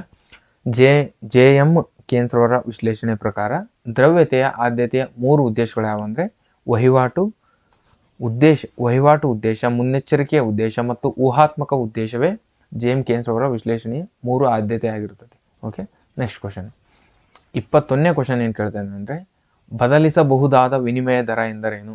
ಬದಲಿಸಬಹುದಾದ ವಿನಿಮಯ ದರ ಎಂದರೇನು? ವಿನಿಮಯ ದರವು ಕರೆನ್ಸಿ ಪೂರೈಕೆ ಮತ್ತು ಬೇಡಿಕೆಯಿಂದ ನಿರ್ಧರಿಸಲಾಗುತ್ತದೆ. ವಿನಿಮಯ ದರವು ಜಾಗತಿಕ ಪೂರೈಕೆ ಮತ್ತು ಬೇಡಿಕೆಯಿಂದ ನಿರ್ಧರಿಸಲಾಗುತ್ತದೆ.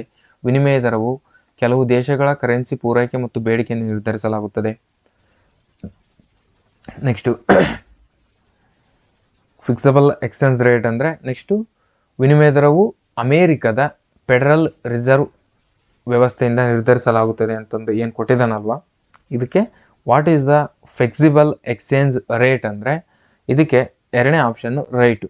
ಓಕೆ, ವಿನಿಮಯ ದರವು ಜಾಗತಿಕ ಪೂರೈಕೆ ಮತ್ತು ಬೇಡಿಕೆ ನಿರ್ಧರಿಸಲಾಗುತ್ತದೆ. ವಿನಿಮಯ ದರವು ಜಾಗತಿಕ ಪೂರೈಕೆ ಮತ್ತು ಬೇಡಿಕೆಯಿಂದ ನಿರ್ಧರಿಸಲಾಗುವುದು ಯಾವುದಂದ್ರೆ ಫ್ಲೆಕ್ಸಿಬಲ್ ಎಕ್ಸ್ಚೇಂಜ್ ರೇಟ್ ಆಗಿರ್ತದೆ. ಓಕೆ, ನೆಕ್ಸ್ಟ್ ಕ್ವಶನ್ ಎಷ್ಟಂದ್ರೆ 19ನೇ ಕ್ವಶನ್ ಏನು ಕೇಳಿದಾನೆ MPC ಮತ್ತು MPS ಬಗ್ಗೆ ಕೇಳಿದಾನೆ.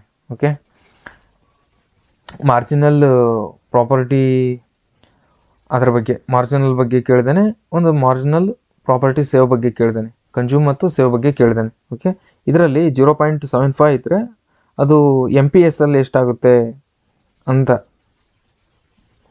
Marginal propensity to consumes to the ಅದರಿಂದ ಅದನ್ನ ಕನ್ವರ್ಟ್ ಮಾಡಿದಾಗ ಮಾರ್ಜಿನಲ್ ಪ್ರೊಪೆನ್ಸಿಟಿ ಟು ಸೇವ್ ಅದು ಯಾವುದಕ್ಕೆ ಆಗ್ತದೆ, ಅದಕ್ಕೆ ಏನು ಅದು ಕೆಳಕೊಟ್ಟಿರೋದಕ್ಕೆ ಯಾವುದಕ್ಕೆ ರಿಲೇಟೆಡ್ ಆಗ್ತೈತೆ ಅಂತ ಕೇಳಿದಾನೆ. ಅದಕ್ಕೆ 0.25 ಆಗ್ತೈತಿ ಇದು ರೈಟ್ ಆನ್ಸರ್.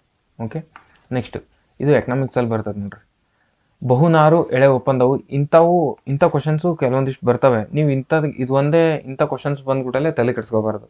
ಓಕೆ, ಇಂಥವು ನಿನಗೆ ಡಿಫಿಕಲ್ಟ್ ಆದರೆ ಎಲ್ರಿಗೂ ಡಿಫಿಕಲ್ಟ್ ಆಗಿರ್ತದೆ. ಗೊತ್ತಿದ್ರೆ ಆನ್ಸರ್ ಮಾಡಿ, ಇಲ್ಲಾಂದ್ರೆ ಬಿಟ್ಟು ಹೋಗೋದು ಬೆಸ್ಟ್. ನೆಕ್ಸ್ಟ್ ಬಹುನಾರು ಎಳೆಗಳ ಒಪ್ಪಂದವು ಈ ಕೆಳಗಿನ ಯಾವ ವಲಯಕ್ಕೆ ಸಂಬಂಧಿಸಿದೆ? ಬಹುನಾರು ಎಳೆಗಳ ಒಪ್ಪಂದ ಇದು ಜವಳಿ ಉದ್ಯಮಕ್ಕೆ ಸಂಬಂಧಿಸಿದೆ. ಓಕೆ, ನೆಕ್ಸ್ಟ್ ಹಸಿರು ಕ್ರಾಂತಿಗೆ ಸಂಬಂಧಿಸಿದಂತೆ ಕೆಳಗೆ ಕೊಟ್ಟಿರುವಂತಹ ಹೇಳಿಕೆಗಳನ್ನು ಪರಿಗಣಿಸಿ. ಹಸಿರು ಕ್ರಾಂತಿಗೆ ಸಂಬಂಧಿಸಿದಂತೆ ಭತ್ತ ಬೇಸಾಯ ಪ್ರಸರಣವು ಬಂಗಾಳದಿಂದ ಶುರುವಾಗುತ್ತದೆ. ಗೋಧಿ ಪಂಜಾಬ್ನಿಂದ. ಕಮಾಂಡ್ ಪ್ರದೇಶ ಅಭಿವೃದ್ಧಿ ಯೋಜನೆ ಹಸಿರು ಕ್ರಾಂತಿಯ ಜೊತೆಗೆ ಶುರುವಾಯಿತು.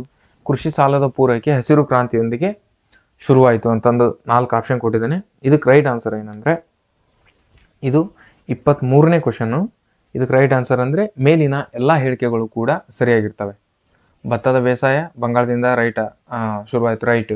ಗೋಧಿ ಪಂಜಾಬ್, ರೈಟ್. ಕಮಾಂಡ್ ಪ್ರದೇಶ ಅಭಿವೃದ್ಧಿ ಯೋಜನೆಯು ಹಸಿರು ಕ್ರಾಂತಿಯ ಜೊತೆಗೆ ಶುರುವಾಯಿತು, ಇದು ಕೂಡ ರೈಟ್. ಕೃಷಿ ಸಾಲದ ಪೂರೈಕೆ ಹಸಿರು ಕ್ರಾಂತಿಯಿಂದ ಶುರುವಾಯಿತು, ಇದು ಕೂಡ ರೈಟ್. 25ನೇ ಕ್ವಶನ್ ಏನಂದ್ರೆ ಈ ಕೆಳಗಿನ ಯಾವ ಹೇಳಿಕೆಗಳು ಕಿತ್ತೂರು ಕರ್ನಾಟಕಕ್ಕೆ ಸರಿ ಹೊಂದುವುದಿಲ್ಲ ಅಂತ ಕೇಳಿದಾನೆ. ಇದು ಕಿತ್ತೂರು ಕೇಳಿದಾನೆ. ನೆಕ್ಸ್ಟ್ ನೀವು ಹಾಗೆ ವಿಜಯನಗರ ಕೂಡ ನೋಡಿ. ಓಕೆ. 25ನೇ ಕ್ವಶನ್, ಈ ಕೆಳಗಿನ ಯಾವ ಹೇಳಿಕೆಗಳು ಕಿತ್ತೂರು ಕರ್ನಾಟಕಕ್ಕೆ ಸರಿ ಹೊಂದುವುದಿಲ್ಲ. ಇದರಲ್ಲಿ ಕಿತ್ತೂರು ಅಂತ ಬಂದೈತಿ. ನೆಕ್ಸ್ಟ್ ವಿಜಯನಗರ ಕೂಡ ನೀವು ನೋಡ್ಕೊಳ್ರಿ, ಅದ್ರ ಮೇಲೆ ಕೂಡ ಕ್ವಶನ್ಸ್ ಬರ್ಬೋದು. ಓಕೆ, ಇದು 7 ಜಿಲ್ಲೆಗಳನ್ನು ಒಳಗೊಂಡಿದೆ, ರೈಟ್. ಇದು ಅತಿ ಹೆಚ್ಚು ನಗರ ಜನಸಂಖ್ಯೆಯನ್ನು ಹೊಂದಿರುವ 2ನೇ ಜಿಲ್ಲೆ ಇಲ್ಲಿದೆ, ಅಂದ್ರೆ ಇದರಲ್ಲಿ ಬೆಳಗಾವಿ ಇರ್ಬೇಕು, ಅದೇ 2ನೇ ಜಿಲ್ಲೆ. ಓಕೆ, ನೆಕ್ಸ್ಟ್ ಧಾರವಾಡದಿಂದ ವಿಭಜನೆಗೊಂಡ 2 ಜಿಲ್ಲೆಗಳು ಇಲ್ಲಿವೆ. ಧಾರವಾಡದಿಂದ ವಿಭಜನೆಗೊಂಡಿರುವ ಯಾವುವು? ಗದಗ್ ಮತ್ತು ಹಾವೇರಿ, ಇವೆರಡು ಇದ್ರೊಳಗಿದೆ ಅಂತ ಹೇಳ್ತಿದ್ದಾನೆ, ಇದು ಕೂಡ ರೈಟ್. ಆಮೇಲೆ ಉತ್ತರ ಕನ್ನಡ ಜಿಲ್ಲೆ ಕಿತ್ತೂರು ಜಿಲ್ಲೆಯ ಭಾಗಕ್ಕೆ ಸೇರಿಲ್ಲ ಅಂತ ಹೇಳ್ತಿದ್ದಾನೆ. ಓಕೆ, ಉತ್ತರ ಕನ್ನಡ ಕೂಡ ಅದ್ರ ಭಾಗಕ್ಕೆ ಸೇರಿದೆ. ಹಾಗಾದ್ರೆ ಇದರಲ್ಲಿ ಇವಾಗ ಎಷ್ಟು ಜಿಲ್ಲೆಗಳಿದಾವೆ ಅಂತಂದು ಒಂದ್ಸರಿ ನೋಡೋದಾದ್ರೆ, ಒಂದು ನಿಮಿಷ, ಇದರಲ್ಲಿ 7 ಜಿಲ್ಲೆ ಅದಾವ ಅಂತಂದು ಅವರೇ ಕೊಟ್ಬಿಟ್ಟೆ ಆಪ್ಷನಲ್ಲಿ ಯಾವ್ಯಾವ ಇದಾವೆ. Uttara Kannada, next Belagavi, Dharwad, Vijayapura, next Bagalkot,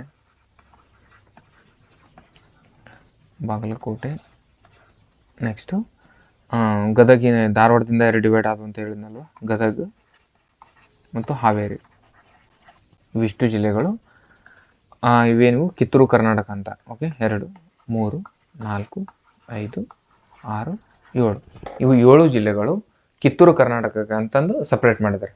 okay, ಇದಕ್ಕೆ ರೈಟ್ ಆನ್ಸರ್ ಏನಂದ್ರೆ ಉತ್ತರ ಕನ್ನಡ ಜಿಲ್ಲೆ ಕಿತ್ತೂರು ಕರ್ನಾಟಕದ ಭಾಗಕ್ಕೆ ಸೇರಿಲ್ಲ ಅಂತ ಏನು ಕೊಟ್ಟಿದ್ದಾರಲ್ವ, ಇದು ಕೂಡ ಸೇರಿದೆ, ಅದೇ ರಾಂಗ್ ಆನ್ಸರ್. ನೆಕ್ಸ್ಟ್ 26ನೇ question. Okay,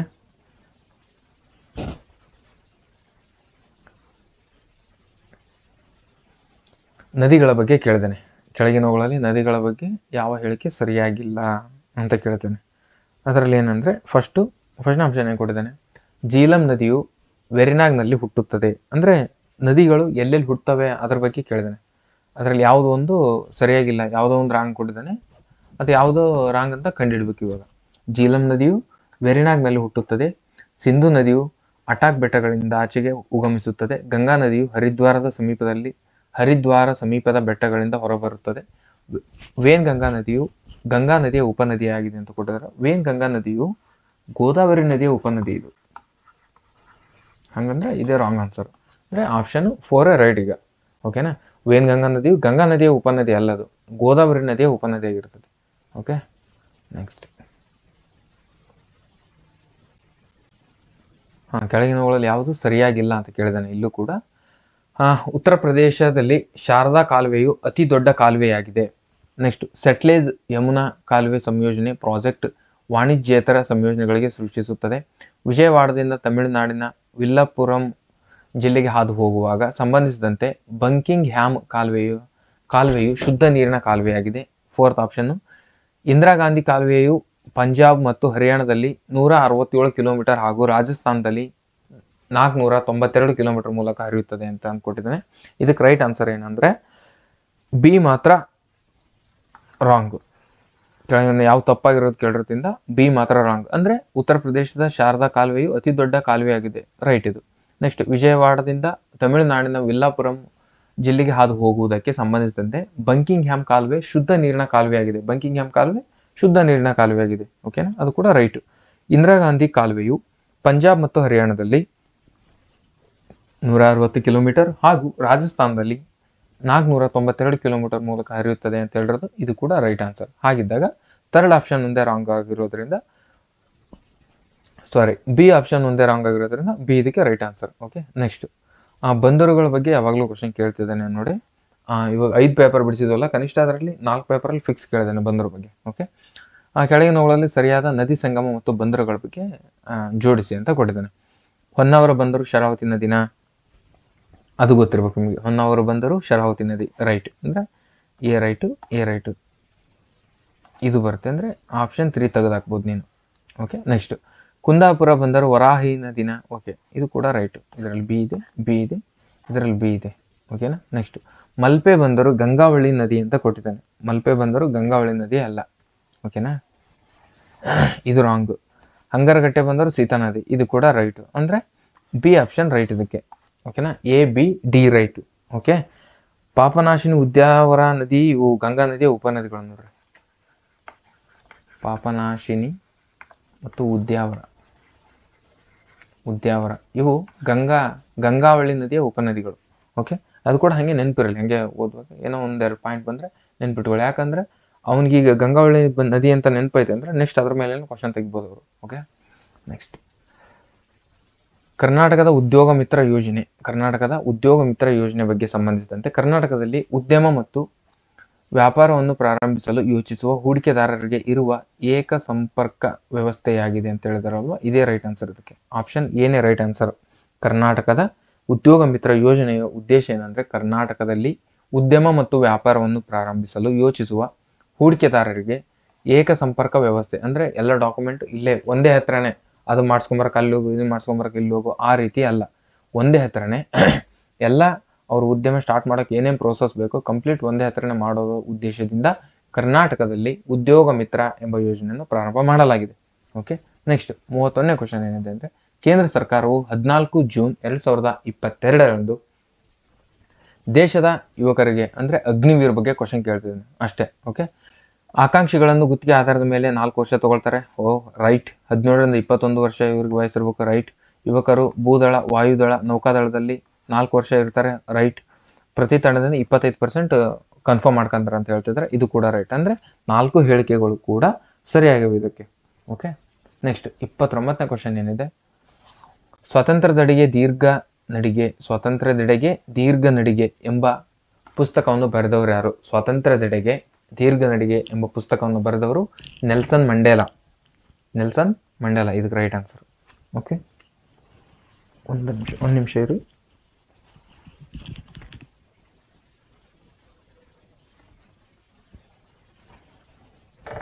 okay, 32ನೇ question, Karnataka ರಾಜ್ಯದ ನವೋದ್ಯಮ ನೀತಿಗೆ ಸಂಬಂಧಿಸಿದಂತೆ ಕೆಳಗಿನ ಯಾವ ಹೇಳಿಕೆಗಳು ಸರಿಯಾಗಿವೆ? ನವೋದ್ಯಮ ನೀತಿ ಸ್ಟಾರ್ಟ್ಅಪ್ಗಳಿಗೆ ಸಂಬಂಧಿಸಿದಂತೆ ಕೆಳಗಿನ ಯಾವ ಹೇಳಿಕೆಗಳು ಸರಿಯಾಗಿವೆ?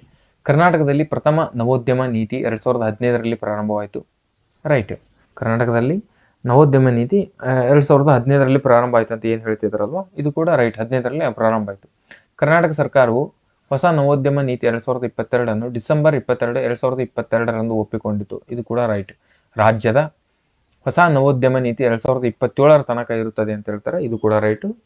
ಅಂದರೆ 4 ರೈಟ್ ಇದಕ್ಕೆ. ಕರ್ನಾಟಕದಲ್ಲಿ ಸರ್ಕಾರ ಕ್ಯಾಬಿನೆಟ್ ದಿನಾಂಕ 2022 ಡಿಸೆಂಬರ್ 22 10,000 ನವೋದ್ಯಮಗಳನ್ನು ಸೃಷ್ಟಿಸಲು ಒಪ್ಪಿಗೆ ನೀಡಿತು ಅಂತ ಹೇಳ್ತಾರೆ. ಇದು ಕೂಡ ರೈಟ್. ಅಂದರೆ 4 ಆಪ್ಷನ್ಗಳು ಕೂಡ ರೈಟ್ ಇದಕ್ಕೆ ನವೋದ್ಯಮ ನೀತಿ ಸ್ಟಾರ್ಟ್ಅಪ್ಗಳ ಬಗ್ಗೆ.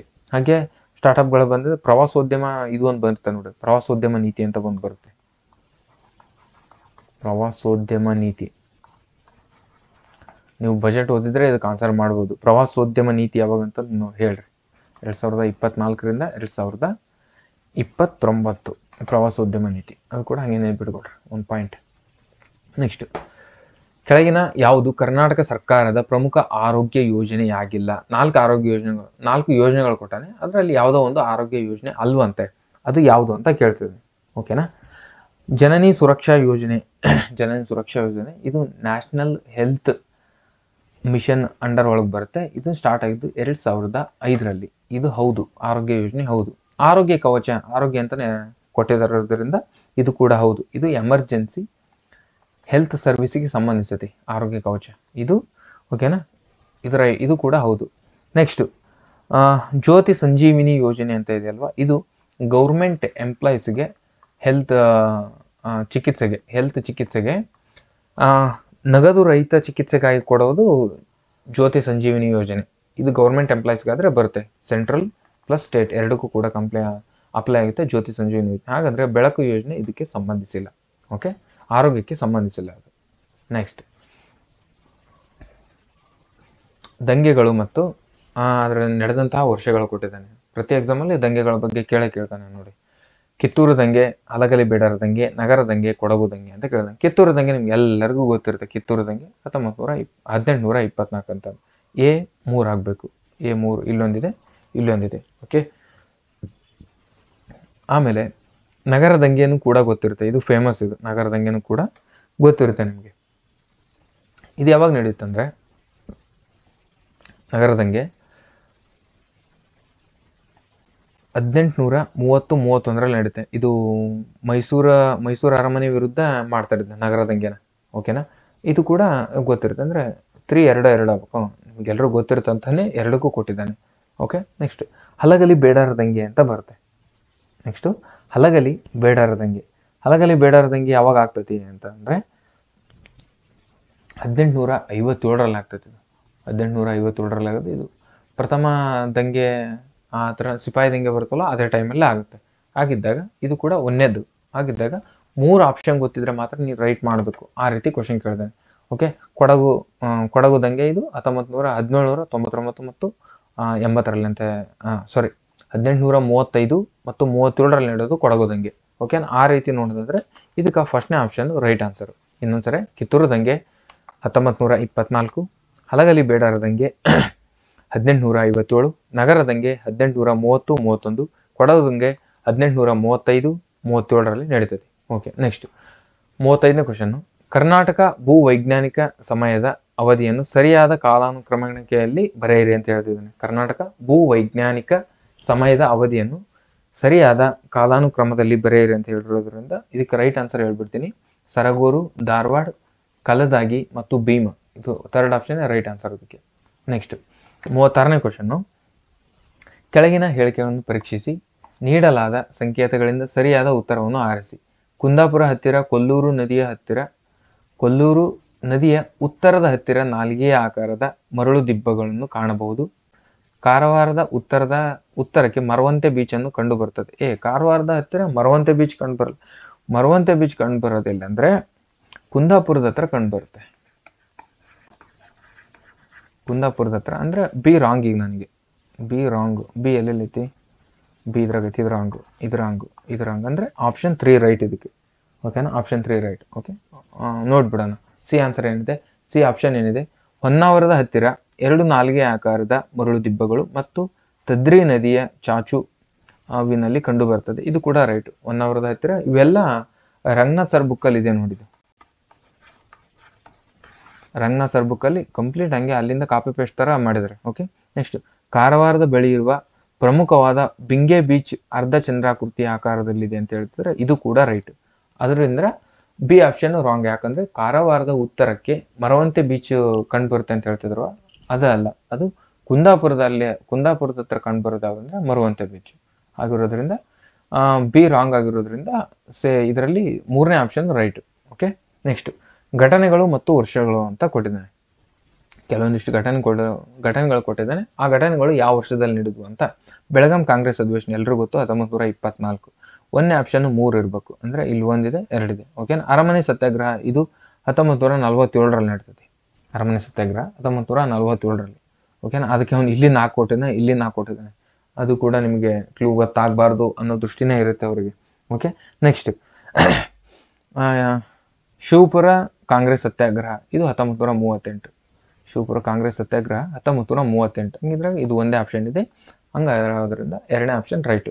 ಹಾಗಾದ್ರೆ ಈಸೂರು ದುರಂತ ಯಾವಾಗ ನಡೀತೈತೆ ಅಂದ್ರೆ 1942ರಲ್ಲಿ ಏಸೂರು ಬಿಟ್ಟರು ಈಸೂರನ್ನು ಬಿಡೋದಿಲ್ಲ ಅಂತಂದು ಅವಾಗ ದಂಗೆ ಹೇಳ್ತತಿ.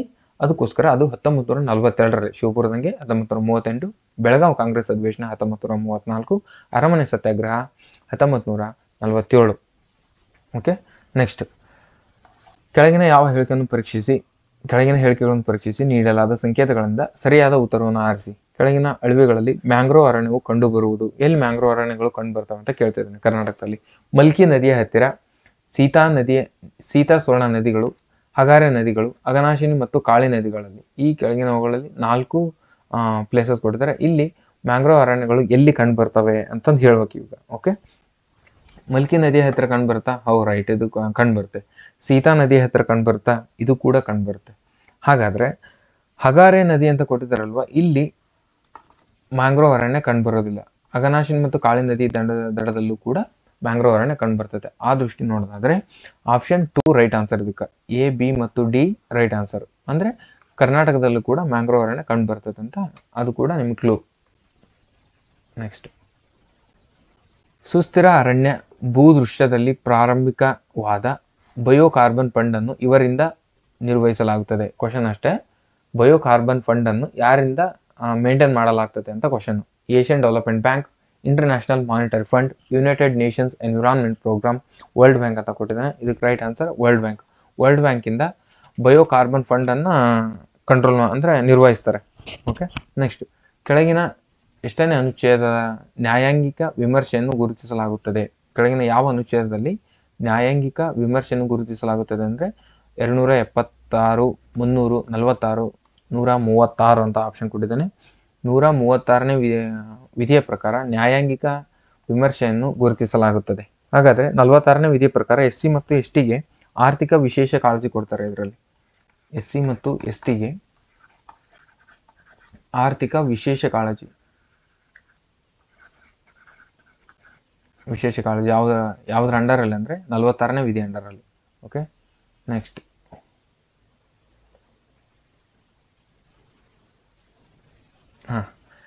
ಹರಿಯಾಣ, ರಾಜಸ್ಥಾನ ಮತ್ತು ಗುಜರಾತ್ ಒಣ ಭಾಗಗಳಲ್ಲಿರುವ ರೈತರಿರುವ ಅವರ ಪ್ರದೇಶಗಳ ಸುತ್ತಲೂ ಮರಗಳನ್ನು ಸಾಲುಗಳಾಗಿ ನೆಡುತ್ತಾರೆ. ಸುತ್ತಲೂ ಮರಗಳ ಸಾಲುಗಳು ಸಸ್ಯಗಳಿವೆ. ನೆಕ್ಸ್ಟ್, ಹೇಳಿಕೆ 6. ಮರಗಳ ಧ್ರುವವು ಮಾರುತಗಳ ವೇಗವನ್ನು ಕಡಿಮೆ ಮಾಡುತ್ತದೆ ಮತ್ತು ಮಣ್ಣಿನ ಸವೆತವನ್ನು ತಡೆಯುತ್ತದೆ ಅಂತ ಕೊಡ್ತಾನೆ. ಹರಿಯಾಣ, ರಾಜಸ್ಥಾನ, ಗುಜರಾತ್ ಅವ್ರ ರೈತರು ಸುತ್ತಲೂ ಮರ ನೆಡ್ತಾರಂತೆ ಅವರ ಭೂಮಿ ಸುತ್ತಲೂ. ಅವು ಧ್ರುವವು ವೇಗವನ್ನು ಕಡಿಮೆ ಮಾಡುತ್ತದೆ, ಮಣ್ಣಿನ ಸವೆತವನ್ನು ಕಡಿಮೆ ಅಂದ್ರೆ ಗಾಳಿ ಮಾರುತಗಳ ಅದು ಕಂಟ್ರೋಲ್ ಮಾಡ್ತೈತೆ, ಮಣ್ಣಿನ ಸವೆತ ಕೂಡ ಕಂಟ್ರೋಲ್ ಮಾಡ್ತೈತೆ ಅಂತ ಹೇಳ್ತಿದ್ರೆ ಇದಕ್ಕೆ 2 ಹೇಳಿಕೆಗಳು ರೈಟ್. ಓಕೆ. ನೆಕ್ಸ್ಟ್, ಪಟ್ಟಿ 1 ಪಟ್ಟಿ 2 ಹೊಂದಿಸಿ ಬರ ಕೇಳಿದೆ. ಅನುಚ್ಛೇದ 153 ಏನ್ ಹೇಳುತ್ತೆ? 214, 126, 323 4 ಹೇಳಿಕೆ ಕೊಟ್ಟಿದ್ದಾನೆ. ಇದರಲ್ಲಿ ಯಾವ್ಯಾವುದಕ್ಕೆ ಯಾವುದಕ್ಕೆ ಹೊಂದತೆ ಅಂತ ಹೇಳ್ಬೇಕು. ಒಂದನೇದು ಅನುಚ್ಛೇದ 153 ರಾಜ್ಯಪಾಲರ ಬಗ್ಗೆ ಸಂಬಂಧಿಸಿದೆ. 153 ರಾಜ್ಯಪಾಲರ ಬಗ್ಗೆ ಸಂಬಂಧಿಸಿದೆ. ನೆಕ್ಸ್ಟ್ 214 ಯಾವ್ದಕ್ಕಂದ್ರೆ ಉಚ್ಚ ನ್ಯಾಯಾಲಯ ಅಂದ್ರೆ ಹೈಕೋರ್ಟ್ ನ್ಯಾಯಾಲಯಗಳ ಬಗ್ಗೆ ಸಂಬಂಧಿಸಿರೋದು 214. 126ನೇ ವಿಧಿ ಯಾವುದಕ್ಕೆ ಸಂಬಂಧಿಸಿದಂತೆ? ಇದು ಮುಖ್ಯ ನ್ಯಾಯಾಧೀಶರ ನೇಮಕಾತಿ ಬಗ್ಗೆ ಸಂಬಂಧಿಸಿದೆ. ಅನುಚ್ಛೇದ 323A ಇದು ಆಡಳಿತ ನ್ಯಾಯಾಲಯಗಳ ಬಗ್ಗೆ ಸಂಬಂಧಿಸಿದೆ. ಹಾಗೆ ನೋಡೋದ್ರಿಂದ 1ನೇ ಆಪ್ಷನ್ ರೈಟ್ ಆನ್ಸರ್ ಇದಕ್ಕೆ. ಓಕೆ. ನೆಕ್ಸ್ಟ್ 40ನೇ ಕ್ವಶನ್. ಕೆಳಗಿನ ಯಾವ ಒಂದು ರಾಜ್ಯವು ರಾಷ್ಟ್ರೀಯ ಉದ್ಯಾನವನಗಳು ಮತ್ತು ವನ್ಯಜೀವಿ ಅಭಯಾರಣ್ಯಗಳ ಗರಿಷ್ಠ ಸಂಖ್ಯೆಯನ್ನು ಹೊಂದಿದೆ ಅಂತ? ಇದು ರಾಜಸ್ಥಾನ ಅಲ್ಲ, ಮಧ್ಯಪ್ರದೇಶ ರೈಟ್ ಆನ್ಸರು. ಎಷ್ಟು ನ್ಯಾಷನಲ್ ಪಾರ್ಕ್ಸ್ ಇದ್ದಾವೆ ಅಂದ್ರೆ ಇಲ್ಲಿ 12 ನ್ಯಾಷನಲ್ ಪಾರ್ಕ್ಸ್ ಇದಾವೆ. ವೈಲ್ಡ್ ಲೈಫ್ ಸ್ಯಾಂಚುರೀಸ್ ಎಷ್ಟಿದಾವೆ ಅಂದ್ರೆ 21 wild life sanctuaries, 3 biosphere reserves ಇದಾವೆ. ಓಕೆನಾ. ಇದರಲ್ಲಿ ಏನಾದ್ರೂ Andaman Nicobar ಬಂತಿತ್ತಂದ್ರೆ wild life sanctuaries ಅದರಲ್ಲಿ ಜಾಸ್ತಿ ಇದಾವೆ. ಅಂಡಮಾನ್ ನಿಕೋಬಾರ್ ಅಲ್ಲಿ 96 ವೈಲ್ಡ್ ಲೈಫ್ ಸ್ಯಾಂಚುರೀಸ್ ಇದಾವೆ. ಅದು ಕೂಡ ನೆನ್ಪಿಟ್ಕೊಳ್ಳಿ. ಇದರಲ್ಲಿ ಅಂಡಮಾನ್ ನಿಕೋಬಾರ್ ಇಲ್ಲ ಅನ್ನೋ ದೃಷ್ಟಿಯಿಂದ ಮಧ್ಯಪ್ರದೇಶನ ಚೂಸ್ ಮಾಡ್ಕೊಂಡಿರೋದು. ನೆಕ್ಸ್ಟ್, NFHSV ವರದಿಯ ಪ್ರಕಾರ ಶಿಶು ಮರ್ಥ್ಯಯ ದರ ಕರ್ನಾಟಕದಲ್ಲಿ ಎಷ್ಟಿದೆ ಅಂದ್ರೆ 25 ಇದು ರೈಟ್. 1000 ಶಿಶುಗಳಿಗೆ ಸಜೀವ ಜನನಕ್ಕೆ 25 ಶಿಶುಗಳ ಮರಣಕ್ಕೆ ಸಂಬಂಧಿಸಿದೆ ಇದು. ಓಕೆ. ನೆಕ್ಸ್ಟ್, ಅದು ಮೆಂಟಾಲಿಟಿ ಅದಕ್ಕೆ ಬಿಟ್ಟಿದ್ದೀನಿ. 1978ರಲ್ಲಿ ಪ್ರಾರಂಭವಾದ ಆಪರೇಷನ್ ಬರಗದ ಮುಖ್ಯ ಉದ್ದೇಶ ಯಾವುದಕ್ಕೆ ಸಂಬಂಧಿಸಿದೆ? ಆಪರೇಷನ್ ಬರಗದ ಮುಖ್ಯ ಉದ್ದೇಶ ಯಾವುದಕ್ಕೆ ಸಂಬಂಧಿಸಿದೆ ಅಂತ ಕೇಳಿದ್ರೆ 1978ರಲ್ಲಿ ನಡೆದೈತೆ ಅದು ಆಪರೇಷನ್ ಬರಗದ. ಇದರ ಮುಖ್ಯ ಉದ್ದೇಶ ಪಾಲು ಬೆಳೆಗಾರರ ರಕ್ಷಣೆ.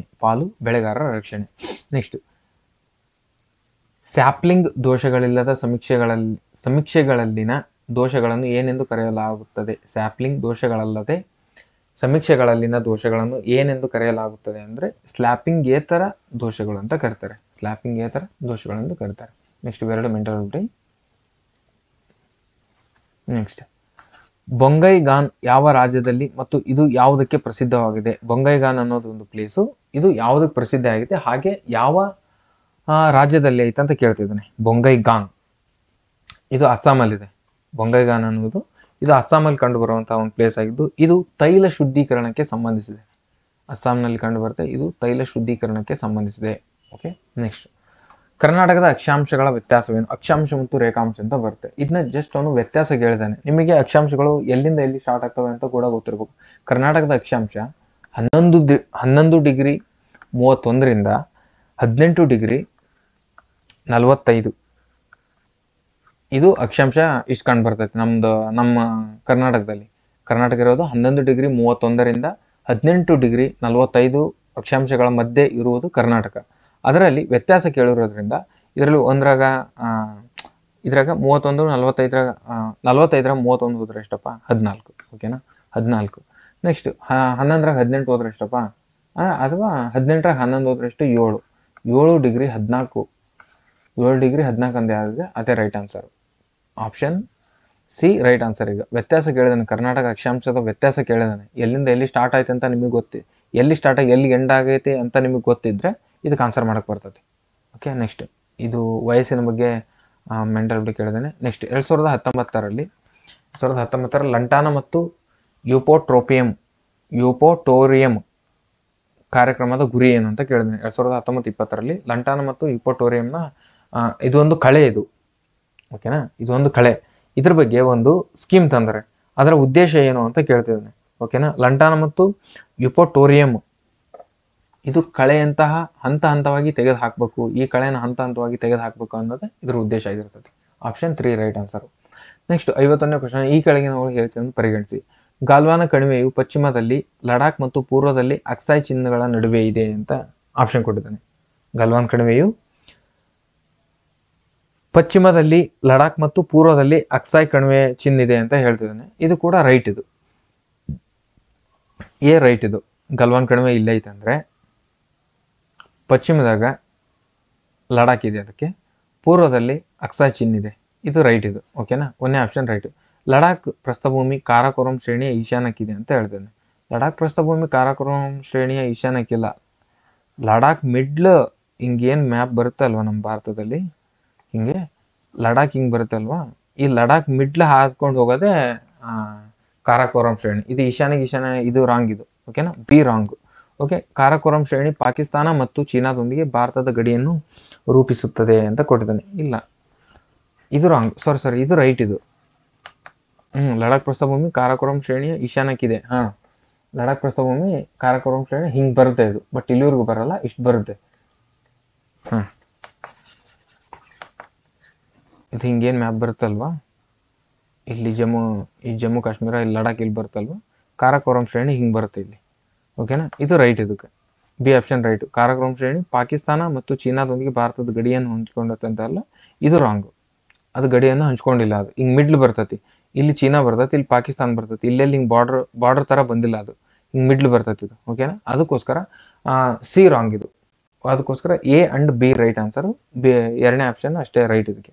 ನೆಕ್ಸ್ಟ್ 2011ರ ಜನಗಣತಿ ಪ್ರಕಾರ ಜನಸಾಂದ್ರತೆಗೆ ಅನುಗುಣವಾಗಿ ಜಿಲ್ಲೆಗಳನ್ನು ಇಳಿಕೆ ಕ್ರಮದಲ್ಲಿ ಸರಿಯಾಗಿ ಹೊಂದಿಸಿ. ಅಂದ್ರೆ 2011ರ ಜನಗಣತಿಯ ಜನಸಾಂದ್ರತೆಗೆ ಅನುಗುಣವಾಗಿ ಇಳಿಕೆ ಕ್ರಮದಲ್ಲಿ ಹೊಂದಿಸಿ ಅಂತ ಹೇಳಿದ್ದೇನೆ.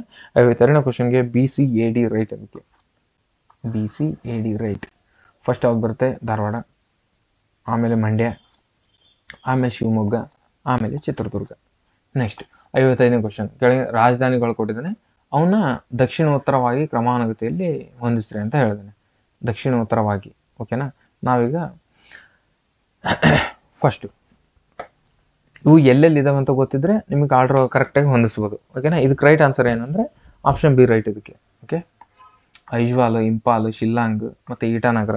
ಇದರಲ್ಲಿ ಮಿಜೋರಾಮು, ಐಜ್ವಾಲ್ನ ರಾಜಧಾನಿ ಮಿಜೋರಾಮು, ಇಂಪಾಲ್ನ ರಾಜಧಾನಿ ಮಣಿಪುರ, ಶಿಲ್ಲಾಂಗದ ರಾಜಧಾನಿ ಮೇಘಾಲಯ, ಈಟಾನಗರದ ರಾಜಧಾನಿ ಅರುಣಾಚಲ ಪ್ರದೇಶ.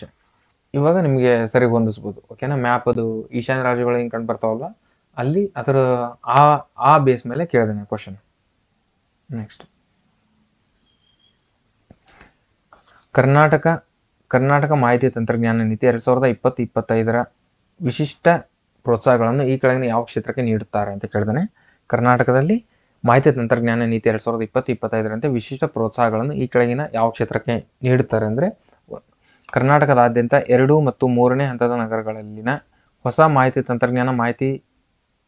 ಮಾಹಿತಿ ತಂತ್ರಜ್ಞಾನ ಆಧಾರಿತ ಸೇವೆಗಳು ಮತ್ತು ಇತರೆ ಜ್ಞಾನಾಧಾರಿತ ಕ್ಷೇತ್ರಗಳು ಅವರು ಸೌಕರ್ಯಗಳನ್ನು ಸ್ಥಾಪಿಸುವವರೆಗೂ ಇದಕ್ಕೆ ಸಂಬಂಧಿಸಿದ್ದು. 1ನೇ ಆಪ್ಷನ್ ರೈಟ್ ಆನ್ಸರ್ ಇದಕ್ಕೆ. ಓಕೆ, ನೆಕ್ಸ್ಟ್ ರಾಷ್ಟ್ರೀಯ ಸಂಖ್ಯಾಶಾಸ್ತ್ರ ಕಚೇರಿ NSO ರಾಷ್ಟ್ರೀಯ ಪ್ರಥಮ ಮುನ್ನಂದಾಜು ಲೆಕ್ಕಾಚಾರ ಭಾರತದ ನೈಜ GDPಗೆ 2022-23ಕ್ಕೆ ಸಾಧಿಸುವ ನಿರೀಕ್ಷೆಯ ಬೆಳವಣಿಗೆ ಎಷ್ಟು ಅಂತ ಅವಾಗಿಂದ ಇದು question 7 right answer 7%. Bharat reserve ಬ್ಯಾಂಕಿನ ದಿನಾಂಕ ಡಿಸೆಂಬರ್ 29, 2022ರ ಪ್ರಕರಣೆಯಂತೆ ಬ್ಯಾಂಕುಗಳ ಅನುತ್ಪಾದಕ ಆಸ್ತಿಯ ಪ್ರಮಾಣವು ಕಳೆದ 7 ವರ್ಷಗಳಲ್ಲಿ ಇಳಿಕೆಯಾಗಿರುವ ಪ್ರಮಾಣ ಎಷ್ಟು ಅಂತ ಕೇಳಿದ್ದೇನೆ. ಭಾರತ ರಿಸರ್ವ್ ಬ್ಯಾಂಕಿನ 2022ಕ್ಕೆ ಬ್ಯಾಂಕುಗಳ ಅನುತ್ಪಾದಕ ಆಸ್ತಿಯ ಪ್ರಮಾಣ ಕಳೆದ 7 ವರ್ಷಗಳಲ್ಲಿ ಎಷ್ಟು ಇಳಿಕೆ ಪ್ರಮಾಣ ಆಗಿದೆ ಅಂದರೆ 5% ಇಳಿಕೆ ಆಗಿದೆ. ನೆಕ್ಸ್ಟ್ ಅವಲೋಕನದ ಬಗ್ಗೆ ಕೇಳಿದ್ದೇನೆ. ಅವಲೋಕನ ಕರ್ನಾಟಕ ಸರ್ಕಾರ ಯೋಜನೆ ಕಾರ್ಯಕ್ರಮ ಅನುಷ್ಠಾನ ಮತ್ತು ಸಂಖ್ಯಾ ಇಲಾಖೆಯ ಸೃಷ್ಟಿಸುವ ಕಾರ್ಯಕ್ರಮವಾಗಿದ್ದು ಇದರ ಮುಖ್ಯ ಉದ್ದೇಶವೇನು? ಅವಲೋಕನದ ಮುಖ್ಯ ಉದ್ದೇಶ ಏನಂದ್ರೆ ಸುಸ್ಥಿರ ಅಭಿವೃದ್ಧಿ ಗುರಿಗಳ ಸುಸ್ಥಿರ ಅಭಿವೃದ್ಧಿ ಗುರಿಗಳನ್ನು ಸಾಧಿಸುವ ನಿಟ್ಟಿನಲ್ಲಿ ಖರ್ಚುಗಳನ್ನು ಮತ್ತು ಹೂಡಿಕೆಗಳನ್ನು ಹಿಂಬಾಲಿಸುವುದು ಮತ್ತು ಭೌತಿಕ ಪ್ರಗತಿಗಳನ್ನು ಪರಿಶೀಲಿಸುವುದೇ ಅವಲೋಕನದ ಮುಖ್ಯ ಉದ್ದೇಶವಾಗಿರುತ್ತದೆ. 60ನೇ ಕ್ವಶನ್, ಕೆಳಕಂಡ ಘಟನೆಗಳನ್ನು ಕಾಲಾನುಕ್ರಮದಲ್ಲಿ ಬರೆಯಿರಿ. ಮಧ್ಯಶಿಲಾಯುಗ, ಕಬ್ಬಿಣ, ತಾಮ್ರ, ಹಳೆಯ ಶಿಲಾಯುಗ ಅಂತ ಆಪ್ಷನ್ ಕೊಟ್ಟಿದ್ದಾನೆ. ಫಸ್ಟ್ ಯಾವ್ದು ಬರುತ್ತೆ ಅಂದ್ರೆ ಹಳೆಯ ಶಿಲಾಯುಗ. ಡಿ ಯಾವುದ್ರಲ್ಲಿದೆ? ಇಲ್ಲಿದೆ. ನೆಕ್ಸ್ಟ್ ಹಳೆಯ ಶಿಲಾಯುಗದ ನಂತರ ಯಾವ್ದು ಬರುತ್ತೆ ಅಂದ್ರೆ ಮಧ್ಯಶಿಲಾಯುಗ ಬರುತ್ತೆ. ಎ ಎಲ್ಲಿದೆ? ಎ ಇಲ್ಲಿದೆ. ADCB ಹಳೆಯ ಶಿಲಾಯುಗ, ಮಧ್ಯಶಿಲಾಯುಗ, ತಾಮ್ರ ಶಿಲಾಯುಗ, ನಂತರ ಕಬ್ಬಿಣ ಶಿಲಾಯುಗ. Right answer A. ನೆಕ್ಸ್ಟ್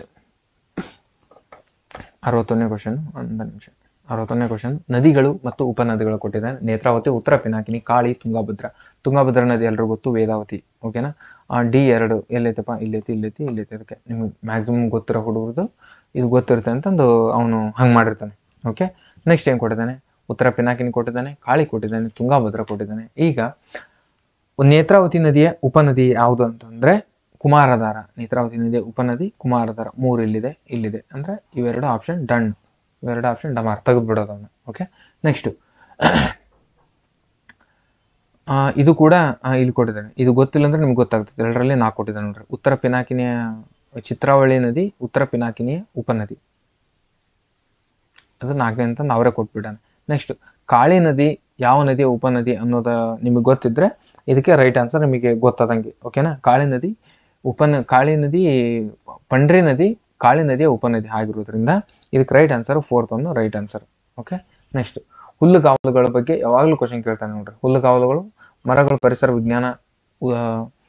ವಿಜ್ಞಾನೋತ್ತರ ಭಾಗವಾಗಿ ಹುಲ್ಲುಗಳನ್ನು ಸ್ಥಳಾಂತರಿಸಲಾಗುವುದಿಲ್ಲ, ಏಕೆಂದರೆ ಕೀಟಗಳ ಮತ್ತು ಶಿಲೀಂಧ್ರ, ಪರಿಮಿತ ಸೂರ್ಯನ ಬೆಳಕು, ನೀರಿನ ಪರಿಮಿತ ಮತ್ತು ಬೆಂಕಿ. ಇದೇ ರೈಟ್ ಆನ್ಸರ್. ನೀರಿನ ಪರಿಮಿತ ಮತ್ತು ಬೆಂಕಿ ಅಂತ ಇದೆ ಅಲ್ವಾ, ಇದೇ ರೈಟ್ ಆನ್ಸರ್ ಅದಕ್ಕೆ. ನೆಕ್ಸ್ಟ್ 65ನೇ ಕ್ವಶನ್, ಪರಿಸರ ವ್ಯೂಹದಲ್ಲಿರುವ ಆಹಾರ ಸರಪಣಿಗೆ ಸಂಬಂಧಿಸಿದಂತೆ ಕೆಳಗಿನ ಯಾವ ಜೈವಿಕ ಅಂಶಗಳನ್ನು ಜೀವಿಗಳ ವಿಭಜಕಗಳೆಂದು ಹೇಳಲಾಗುತ್ತದೆ? ಜೀವಿಗಳ ವಿಭಜಕಗಳೆಂದು ಯಾವೊಂದನ್ನು ಹೇಳಲಾಗ್ತದೆ? ಇಷ್ಟೇ ಕ್ವಶನ್. ಜೀವಿಗಳ ವಿಭಜಕಗಳೆಂದು ಯಾವುದೊಂದು ಹೇಳಲಾಗ್ತದೆ? ವೈರಸ್ ಅಲ್ಲ, ಶಿಲೀಂಧ್ರ, ಬ್ಯಾಕ್ಟೀರಿಯಾ ಯಾವುದು? ಬಿ ಮತ್ತು ಸಿ ಎಲ್ಲಿ ಐತೆ? ಅದೇ ರೈಟ್ ಆನ್ಸರ್. ಬಿ ಮತ್ತು ಸಿ ಇವು ಜೀವಿಗಳ ವಿಭಜಕಗಳೆಂದು ಹೇಳಲಾಗುತ್ತದೆ. ನೆಕ್ಸ್ಟ್ ಕೆಳಗಿನ ಹೇಳಿಕೆಗಳನ್ನು ಗಮನಿಸಿ ಸರಿಯಾದ ಉತ್ತರವನ್ನು ಗುರುತಿಸಿ. ಓಕೆ, ಬದನಡ್ಕ್ ನದಿ ದಕ್ಷಿಣ ದಡದಲ್ಲಿರುವ ಇರ್ದೆ ಬಿಸಿ ನೀರಿನ ಬುಗ್ಗೆಯಾಗಿ ಕಂಡು ಬರುತ್ತದೆ ಅಂತ ಹೇಳ್ತಿದ್ದಾನೆ. ರೈಟ್. ಇದು ಬದನಡ್ಕ್ ನದಿ ದಕ್ಷಿಣ ದಡದಲ್ಲಿರುವ ಇರ್ದೆ ಬಿಸಿ ನೀರಿನ ಬುಗ್ಗೆಯಾಗಿ ಕಂಡು ಬರ್ತದೆ. ಓಕೆನಾ? ಇದು ಬದನಡ್ಕ್ ಎಲ್ಲಿ ಕಂಡು ಬರ್ತದೆ ಅಂದ್ರೆ ಮಂಗಳೂರು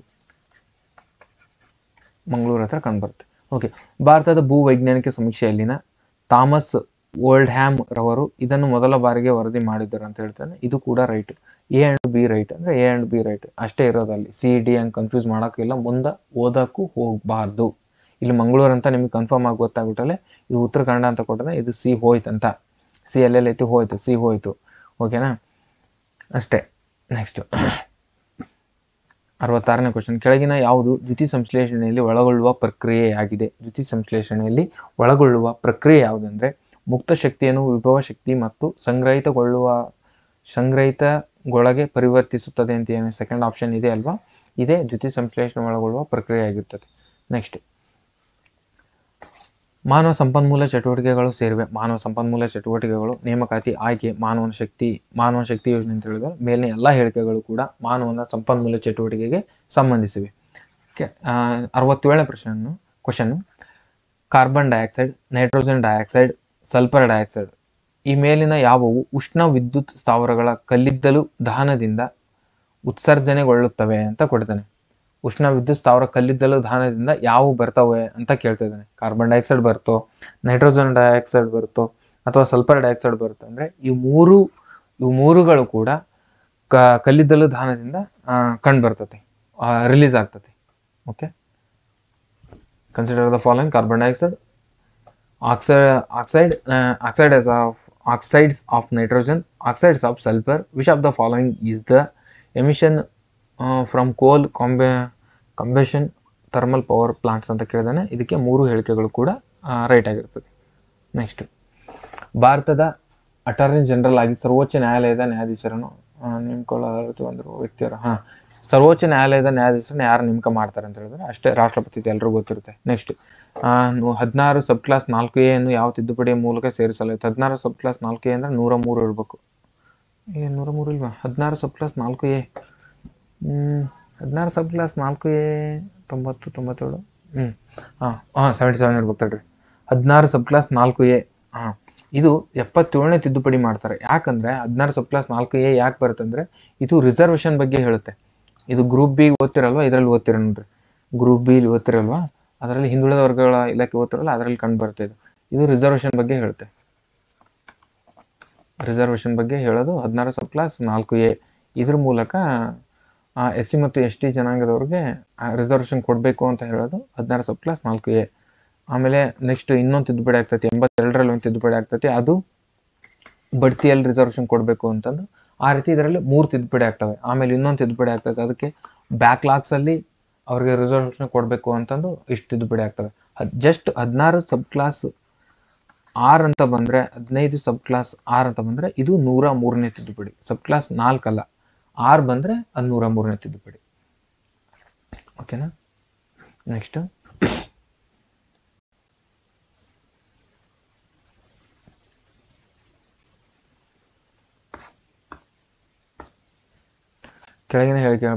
ಕೆಳಗಿನ ಯಾವ ಪ್ರಕರಣಗಳಲ್ಲಿ ಸರ್ವೋಚ್ಚ ನ್ಯಾಯಾಲಯ ಪರಿಚ್ಛೇದ 66A ತಂತ್ರಜ್ಞಾನ ಅಧಿನಿಯಮ 2000 ಅಸಿಂಧು ಎಂದುಗೊಳಿಸಿದೆ?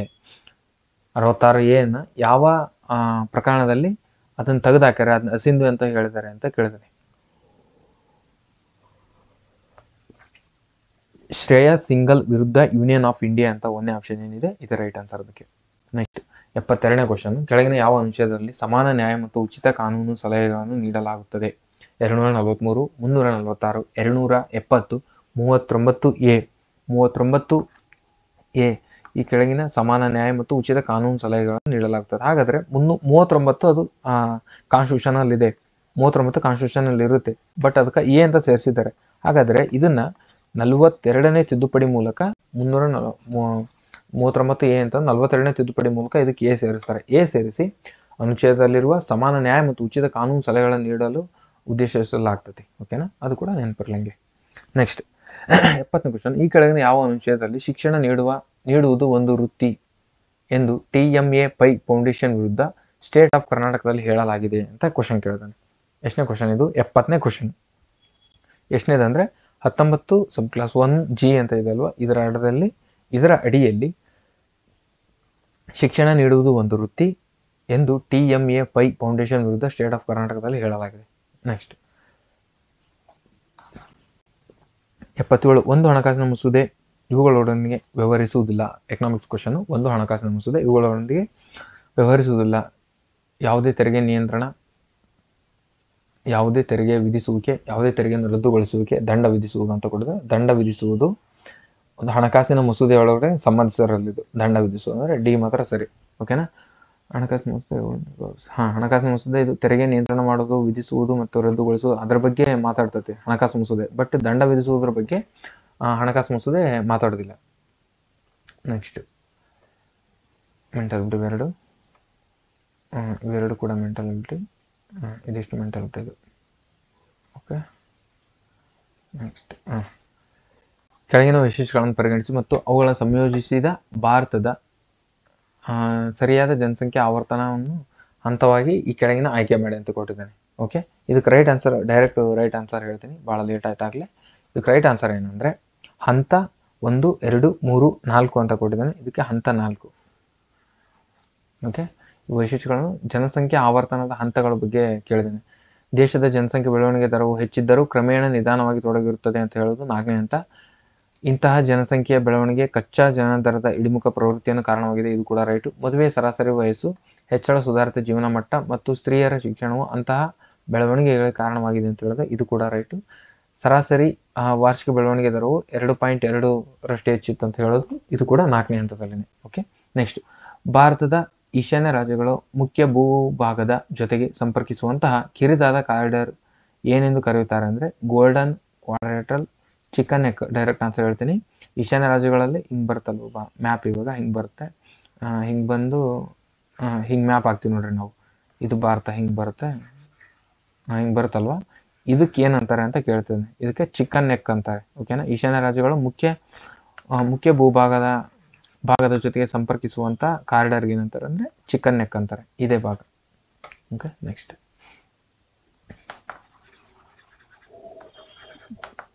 ಈ ಕೆಳಗಿನವುಗಳಲ್ಲಿ ಪಟ್ಟಿ ಎ ಮತ್ತು ಪಟ್ಟಿ ಬಿ ಹೊಂದಿಸಿ ಬರೆಯಲು ಕೊಟ್ಟಿದ್ದೇನೆ ದೇಶದ ಜೊತೆಗೆ. ಓಕೆ, ಸ್ಪುಟ್ನಿಕ್ಕು, ಎಕ್ಸ್ಪ್ಲೋರರ್ 1, ಏರಿಯಲ್ 1, ಆರ್ಬಿಟ ನಮ್ಮ ದೇಶದ್ದು. ಓಕೆನಾ, ಆರ್ಬಿಟ ಭಾರತ ಇಲ್ಲದಪ್ಪ. D3. ಓಕೆ, 2 ಆಪ್ಷನ್ ತೆಗೆದು ಹಾಕ್ಬೋದು ನೀವು. 50-50 ರೇಂಜ್ ಆಯ್ತು ಇವಾಗ ಹಾಕಕ್ಕೆ ನಿಮಗೆ. ಓಕೆನಾ, ಸ್ಪುಟ್ನಿಕ್ ಕೂಡ ಗೊತ್ತಿರುತ್ತೆ, ಇದು ಕೂಡ ಫೇಮಸ್ ಇರೋದ್ರಿಂದ ಸ್ಪುಟ್ನಿಕ್ ಕೂಡ ಗೊತ್ತಿರುತ್ತೆ ನಿಮಗೆ. ಇದು ಕೂಡ ಎಲ್ಲಿದೆ ಅಂದರೆ ರಷ್ಯಾದಿದು, ಸ್ಪುಟ್ನಿಕ್ಕು ರಷ್ಯಾದಿದು. ಓಕೆನಾ, 1ನೇ ಆಪ್ಷನ್ ರೈಟ್, ಅಂದರೆ 3ನೇ ಆಪ್ಷನ್ ರೈಟ್, ನಿಮ್ಗೆ ಗೊತ್ತಾಗ್ಬಿಡ್ತೀಗ. ಸ್ಪುಟ್ನಿಕ್ಕು ರಷ್ಯಾ. ಎಕ್ಸ್ಪ್ಲೋರರ್ 1 ಅಂತ ಇದೆ ಅಲ್ವಾ, ಇದು ಅಮೇರಿಕದ್ದು. ಏರಿಯಲ್ 1 UK-ದು. ಓಕೆನಾ, ಏರಿಯಲ್ 1 ಅನ್ನೋದು UK, ಎಕ್ಸ್ಪ್ಲೋರರ್ 1 ಯುನೈಟೆಡ್ ಕಿಂಗ್ಡಮ್ಸ್, ಅಲ್ಲ Explorer 1 United States, Sputnik Russia, ಆರ್ಬಿಟ ಭಾರತ. ಓಕೆ, ನೆಕ್ಸ್ಟ್ 81ನೇ ಕ್ವೆಶನ್. ಕೆಳಗಿನ ಭಾರತದ ಗ್ರಾಮಗಳನ್ನು ಮತ್ತು ಅವುಗಳ ವಿಶೇಷವಾಗಿ ಗುರುತಿಸಿ. ಪಲ್ಲಿ, ಸ್ವಚ್ಛ ಗ್ರಾಮ, ಹಸಿರು ಗ್ರಾಮ, ಇಂಗಾಲ ಗ್ರಾಮ, ಸಂಪೂರ್ಣ ಸಾಕ್ಷರತಾ ಗ್ರಾಮ ಅಂತಂದು ಮಾಡಿರ್ತಾರೆ. ಓಕೆನಾ, ಅವು ಬಂದಾಗ ಇಷ್ಟನ್ನು ಮಿಕ್ಸ್ ಮಾಡಿ ಕರೆಂಟ್ ಅಫೇರ್ಸಲ್ಲಿ ಒಂದು ಒಗದಾನವನ್ನು. ಓಕೆ, ಇದಕ್ಕೆ ರೈಟ್ ಆನ್ಸರ್ ಏನಂದರೆ ಪಲ್ಲಿ ಇದೇನೈತೆ ಅಲ್ವಾ, ಇದು ಇಂಗಾಲ ಮುಕ್ತ ಗ್ರಾಮ ಪಲ್ಲಿ. ಅಂದರೆ 3 ಯಾವುದು ಇಲ್ಲಿದೆ. ಓಕೆನಾ, ಇಂಗಾಲ ಮುಕ್ತ ಗ್ರಾಮ ಪಲ್ಲಿ. ಹಾಗಾದರೆ ನೆಕ್ಸ್ಟು ಮಾಲ್ವಿನಂಗ್ ಅಂತ ಇದೆ ಅಲ್ವಾ, ಇದು ಸ್ವಚ್ಛ ಗ್ರಾಮ. ಇದು ಅಂದರೆ 1ನೇ ಆಪ್ಷನ್, ಇದು ಒಂದಿರೋದ್ರಿಂದ. ಓಕೆ, ಪೋತಾನಿಕಾಡ್ ಅಂತ ಇದೆ ಅಲ್ವಾ, ಇದು ಸಂಪೂರ್ಣ ಸಾಕ್ಷರತಾ ಗ್ರಾಮ. ಕೋನಾಮ್ ಇದು ಹಸಿರು ಗ್ರಾಮ ಆಗಿರೋದ್ರಿಂದ 4th ಆಪ್ಷನ್ ರೈಟ್. 84ನೇ ಕ್ವೆಶನ್. ಕೆಳಗಿನ ವಿದ್ಯುತ್ಕಾಂತೀಯ ಅಲೆಗಳನ್ನು ಅವುಗಳ ತರಂಗಾಂತರ ಏರಿಕೆ ಕ್ರಮದಲ್ಲಿ ಜೋಡಿಸಿ. ರೇಡಿಯೋ ತರಂಗ, ಅವಗೆಂಪು, ಮೈಕ್ರೋ, ಗಾಮಾ, ಕ್ಷಯಕಿರಣ ಅಂತ ಕೊಟ್ಟಿದ್ದಾನೆ. 84ನೇ ಕ್ವೆಶನ್ಗೆ ಫಸ್ಟು ಯಾವ್ದು ಬರುತ್ತೆ ಅಂದರೆ, ಫಸ್ಟು ಏರಿಕೆ ಕ್ರಮದಲ್ಲಿ ಕೇಳಿದ್ರೆ ಏರಿಕೆ ಕ್ರಮದಲ್ಲಿ ಫಸ್ಟ್ ಯಾವ್ದು ಬರುತ್ತೆ ಅಂದರೆ ಗಾಮಾ ಕಿರಣ ಬರುತ್ತೆ. ಓಕೆ, ನೆಕ್ಸ್ಟು ಕ್ಷಯಕಿರಣ ಬರುತ್ತೆ, ಅದರ ನೆಕ್ಸ್ಟು ಅವಗೆಂಪು ಕಿರಣ ಬರುತ್ತೆ. ಹಂಗಂದರೆ DEB ಇಲ್ಲಿದೆ DB. 1ನೇ ಆಪ್ಷನ್ ರೈಟು. ನೆಕ್ಸ್ಟು C, ಇದು 5th. ಓಕೆನಾ, ಹಾಗಿದ್ದಾಗ 1ನೇ ಆಪ್ಷನ್ ರೈಟ್. ಫಸ್ಟ್ ಯಾವ್ದು ಬರುತ್ತೆ ಗಾಮಾ ಕಿರಣ, ನಂತರ ಕ್ಷಯಕಿರಣ, ನಂತರ ಅವಗೆಂಪು, ಅದರ ನಂತರ ಮೈಕ್ರೋ, ಅದರ ನಂತರ ರೇಡಿಯೋ ತರಂಗ.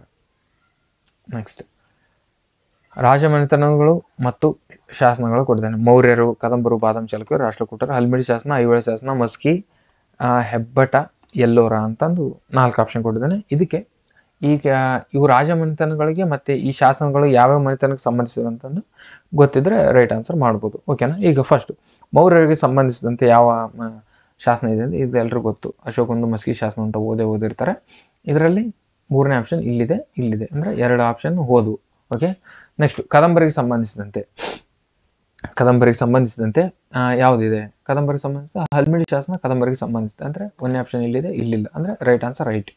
2ನೇದೇ ಓಕೆ, ಬಾದಾಮಿ ಚಾಲುಕ್ಯರಿಗೆ ಸಂಬಂಧಿಸಿದಂತೆ ಐಹೊಳೆ ಶಾಸನ, ರಾಷ್ಟ್ರಕೂಟರಿಗೆ ಸಂಬಂಧಿಸಿದಂತೆ ಎಲ್ಲೋರ ಶಾಸನ ಆಗಿರ್ತದೆ. ಓಕೆ, ನೆಕ್ಸ್ಟ್ ಚಾವುಂಡರಾಯ ಮತ್ತು ಗಂಗರಸ, 11ನೇ ಮಾರಸಿಂಹ ಮತ್ತು 4ನೇ ರಾಜಮಲ್ಲನ ದಂಡನಾಯಕನಾಗಿದ್ದನು ಅಂತ ಹೇಳಿದೆ. ನೆಕ್ಸ್ಟ್ ಚಾವುಂಡರಾಯ ಪ್ರಸಿದ್ಧ ವಿದ್ವಾಂಸನಾಗಿದ್ದು ಚಿತ್ರಸಾರ ಎಂಬ ಸಂಸ್ಕೃತ ಗ್ರಂಥವನ್ನು ಬರೆದಿದ್ದಾನೆ ಅಂತ ಕೊಟ್ಟಿದ್ದಾನೆ. ಇವೆರಡೂ ಕೂಡ ರೈಟು.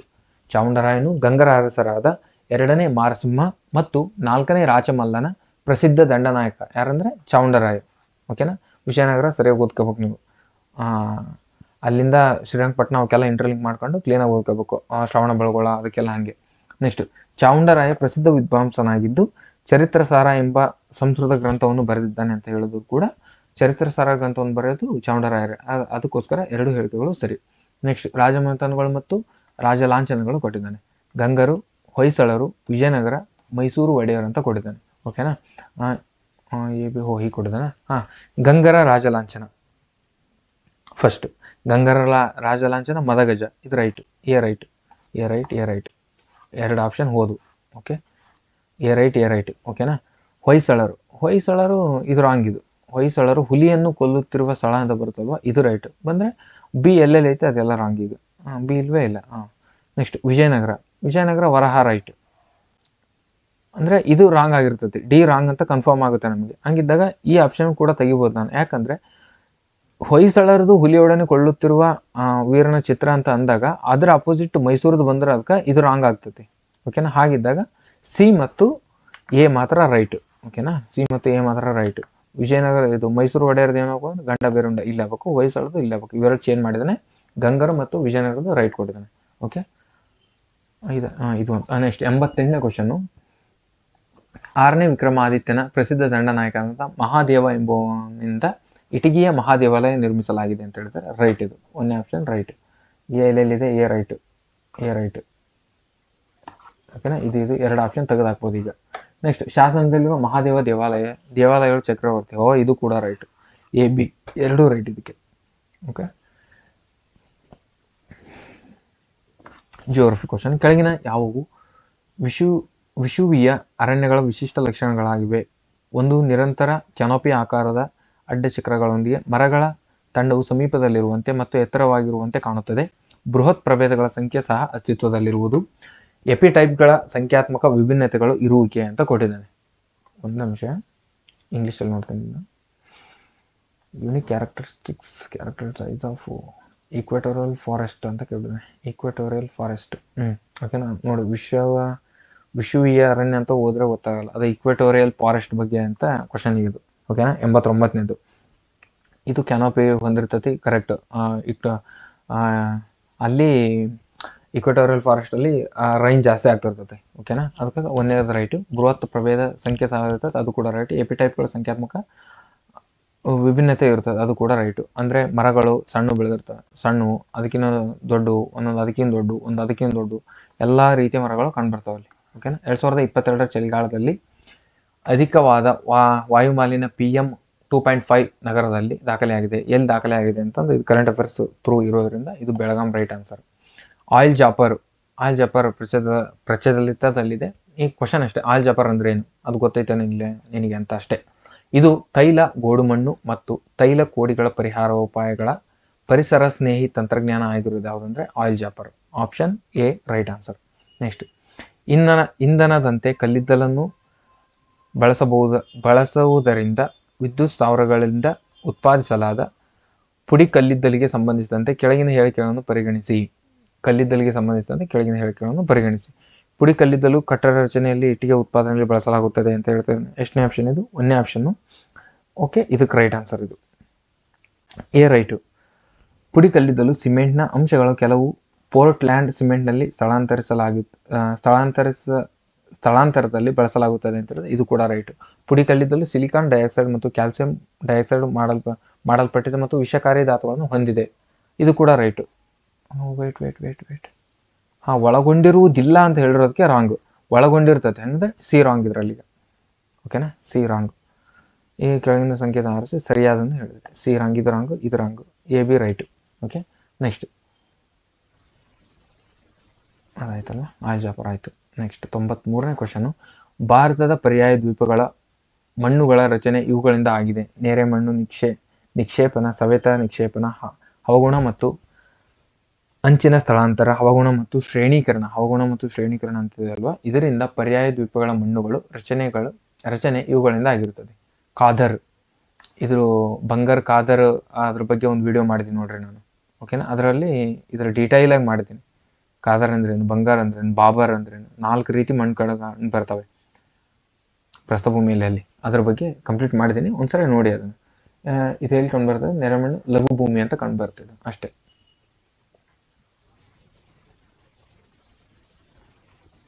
ಧಾರ್ಮಿಕ ವ್ಯವಹಾರಗಳನ್ನು ನಿರ್ವಹಿಸುತ್ತಿರುವ ಸ್ವಾತಂತ್ರ್ಯವನ್ನು ಈ ಕೆಳಗಿಂದ ಒಳಗೊಂಡಿದೆ. ಧಾರ್ಮಿಕ ವಿಷಯದಲ್ಲಿ ತನ್ನದೇ ಆದ ವ್ಯವಹಾರವನ್ನು ನಿರ್ಧರಿಸುವುದು, ಸ್ಥಿರ ಮತ್ತು ಚರ ಆಸ್ತಿಯನ್ನು ಹೊಂದಲು ಮತ್ತು ಸ್ವಾಧೀನಪಡಿಸಿಕೊಳ್ಳುವುದು. ನೆಕ್ಸ್ಟು ಕಾನೂನಿನ ಪ್ರಕಾರ ಅಂತಹ ಆಸ್ತಿಯನ್ನು ನಿರ್ವಹಿಸುವುದು. ನೆಕ್ಸ್ಟ್ ಧಾರ್ಮಿಕ ದತ್ತಿ ಉದ್ದೇಶಗಳಿಗಾಗಿ ಸಂಸ್ಥೆಯಲ್ಲಿ ಸ್ಥಾಪಿಸುವುದಲ್ಲ ಮತ್ತು ನಿರ್ವಹಿಸುವುದಲ್ಲ ಅಂತ ಕೊಡ್ತಾ, ಇದು ರಾಂಗ್. ಇದು ABC ರೈಟ್ ಇದಕ್ಕೆ ಆನ್ಸರ್. ಸೀಮಾಂತ ವಿಶ್ಲೇಷಣೆ ಪ್ರಕಾರ ಯೋಗ್ಯ ನಿರ್ಣಯ ಕೈಗೊಳ್ಳುವಿಕೆ. ಸೀಮಾಂತ ವಿಶ್ಲೇಷಣೆ ಪ್ರಕಾರ ಯೋಗ್ಯ ನಿರ್ಣಯ ಕೈಗೊಳ್ಳುವಿಕೆ. ಇದರಲ್ಲಿ ಒಂದನೇದು ಆಪ್ಷನ್ ಗಳು, ಸೀಮಾಂತ ಲಾಭಕ್ಕೆ ಧನಾತ್ಮಕವಾಗಿದ್ದಾಗ ಕ್ರಮ ಕೈಗೊಳ್ಳುವುದು, ಇದು ರೈಟು. ಸೀಮಾಂತ ವೆಚ್ಚಕ್ಕೆ ಶೂನ್ಯವಾಗಿದ್ದಾಗ ಕ್ರಮ ಕೈಗೊಳ್ಳುವುದು, ಇದು ಕೂಡ ರೈಟು. ಸೀಮಾಂತ ಲಾಭವು ಸೀಮಾಂತ ವೆಚ್ಚಕ್ಕಿಂತಲೂ ಹೆಚ್ಚಾಗಿರುವಾಗ ಕ್ರಮ ತೆಗೆದುಕೊಳ್ಳುವುದು ಅಂತ ಹೇಳ್ತಾರಲ್ಲ, ಇದು ಕೂಡ ರೈಟು. ಸೀಮಾಂತ ವಿಶ್ಲೇಷಣೆ ಪ್ರಕಾರ 4 ಹೇಳಿಕೆಗಳು ಸರಿಯಾಗಿರ್ತವೆ. ನೆಕ್ಸ್ಟ್ 96ನೇ ಕ್ವಶನ್, ಸಂವಿಧಾನದ 11ನೇ ಅನುಸೂಚಿಯ ಈ ಕೆಳಗಿನ ಯಾವ ವಿಷಯಕ್ಕೆ ಸಂಬಂಧಿಸಿದೆ? ಸಂವಿಧಾನದ 11ನೇ ಅನುಸೂಚಿಯು ಯಾವ ವಿಷಯಕ್ಕೆ ಸಂಬಂಧಿಸಿದೆ ಅಂದ್ರೆ, ಅನುಸೂಚಿಗಳ ಬಗ್ಗೆ ಕಂಪ್ಲೀಟ್ ಆಗಿ ಗೊತ್ತಿದ್ರೆ ನೀವು ಮಾತಾಡ್ಬೋದು. ಇದಕ್ಕೆ ಭಾಷೆಗಳು 8, ಪಟ್ಟಿಗಳು 7, ಓಕೆನಾ. ಇದು ಸ್ವಲ್ಪ ಕ್ಲಮ್ಸಿ ಮಾಡಿ ಸ್ವಲ್ಪ ಇನ್ ಡೀಟೇಲ್ ಆಗಿ ಕೇಳಿದಾನೆ ಇದನ್ನ, ಓಕೆನಾ. ಕೃಷಿ ಮತ್ತು ಕೃಷಿ ವಿಸ್ತರಣೆ ಅಂತ ಬರ್ತಲ್ವ 11, ಅದಕ್ಕೆ ಸಂಬಂಧಿಸ್ತೈತೆ ಇದು, ಓಕೆನಾ. ಪಂಚಾಯತ್ ಅಂತ ಬರ್ತಲ್ವ ಅದಕ್ಕೆ, ಓಕೆ.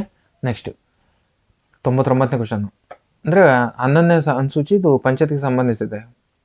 ಕೃಷಿಯ ವಿಸ್ತಾರಗಳು ಅದು ಕೂಡ ಪಂಚಾಯತ್ಗೆ ಸಂಬಂಧಿಸಿರೋದ್ರಿಂದ ಆಪ್ಷನ್ ರೈಟ್ 1ನೇದಕ್ಕೆ. 99ನೇ ಕ್ವಶನ್, ಕೆಳಗಿನ ಯಾವುದಕ್ಕೆ ಚತುಷ್ಕ ವಲಯದ ಆರ್ಥಿಕ ವಲಯ ಅಂತ ಕರೀತಾರೆ? ಚತುಷ್ಕ ವಲಯದ ಆರ್ಥಿಕತೆ ಅಂತ ಯಾವ್ದು ಕರೀತಾರೆ ಅಂದ್ರೆ, ಜ್ಞಾನಾಧಾರಿತ ಅಂತ ಇರ್ತಲ್ವ, ಇದು ಚತುಷ್ಕ ವಲಯ, ಓಕೆ. ವಿಶ್ವದ ಮಹಾ ಆರ್ಥಿಕ ಮುಗ್ಗಟ್ಟು ಸಂಭವಿಸಿದ್ದು ಯಾವಾಗ? ವಿಶ್ವದ ಮಹಾ ಆರ್ಥಿಕ ಮುಗ್ಗಟ್ಟು ಯಾವಾಗ ಸಂಭವಿಸಿತ್ತು ಅಂದ್ರೆ 1929-30ರಲ್ಲಿ ವಿಶ್ವದ ಮಹಾ ಆರ್ಥಿಕ ಮುಗ್ಗಟ್ಟು ಸಂಭವಿಸ್ತದೆ. The principal of political economy and taxation ಎಂಬ ಗ್ರಂಥದ ಕರ್ತೃ ಯಾರು? The principal of political economy and taxation ಎಂಬ ಗ್ರಂಥವನ್ನು ಬರೆದವರು ಆಡಮ್ ಸ್ಮಿತಾ, ಡೇವಿಡ್ ರಿಕಾರ್ಡೋನಾ, ಜೆ.ಎಲ್. ಮಿಲ್ಲಾ, ಜೆ.ಬಿ. ಸೇನ ಅಂತ ಕೇಳಿದರೆ ಇದಕ್ಕೆ right answer David Ricardo, okay. I hope question paper ನಿಮ್ಗೆ ಯೂಸ್ ಆಗಿದೆ ಅಂತ ಭಾವಿಸ್ತೀನಿ. ಇನ್ನು ಯಾರು ಚಾನಲ್ ಸಬ್ಸ್ಕ್ರೈಬ್ ಆಗಿಲ್ಲ, ಸಬ್ಸ್ಕ್ರೈಬ್ ಆಗಿ ಕ್ಲಾಸಸ್ ನೋಡಿ ಅಂತ ಹೇಳ್ತಾ ಇವತ್ತಿನ ಕ್ಲಾಸ್ನ ಇಲ್ಲಿಗೆ ಎಂಡ್ ಮಾಡ್ತೀನಿ. ಇದು ಟೆಲಿಗ್ರಾಮಲ್ಲಿ ಇದನ್ನ PDF ಹಾಕ್ತೀನಿ ಅಂತ ಹೇಳ್ತಾ ಥ್ಯಾಂಕ್ ಯು.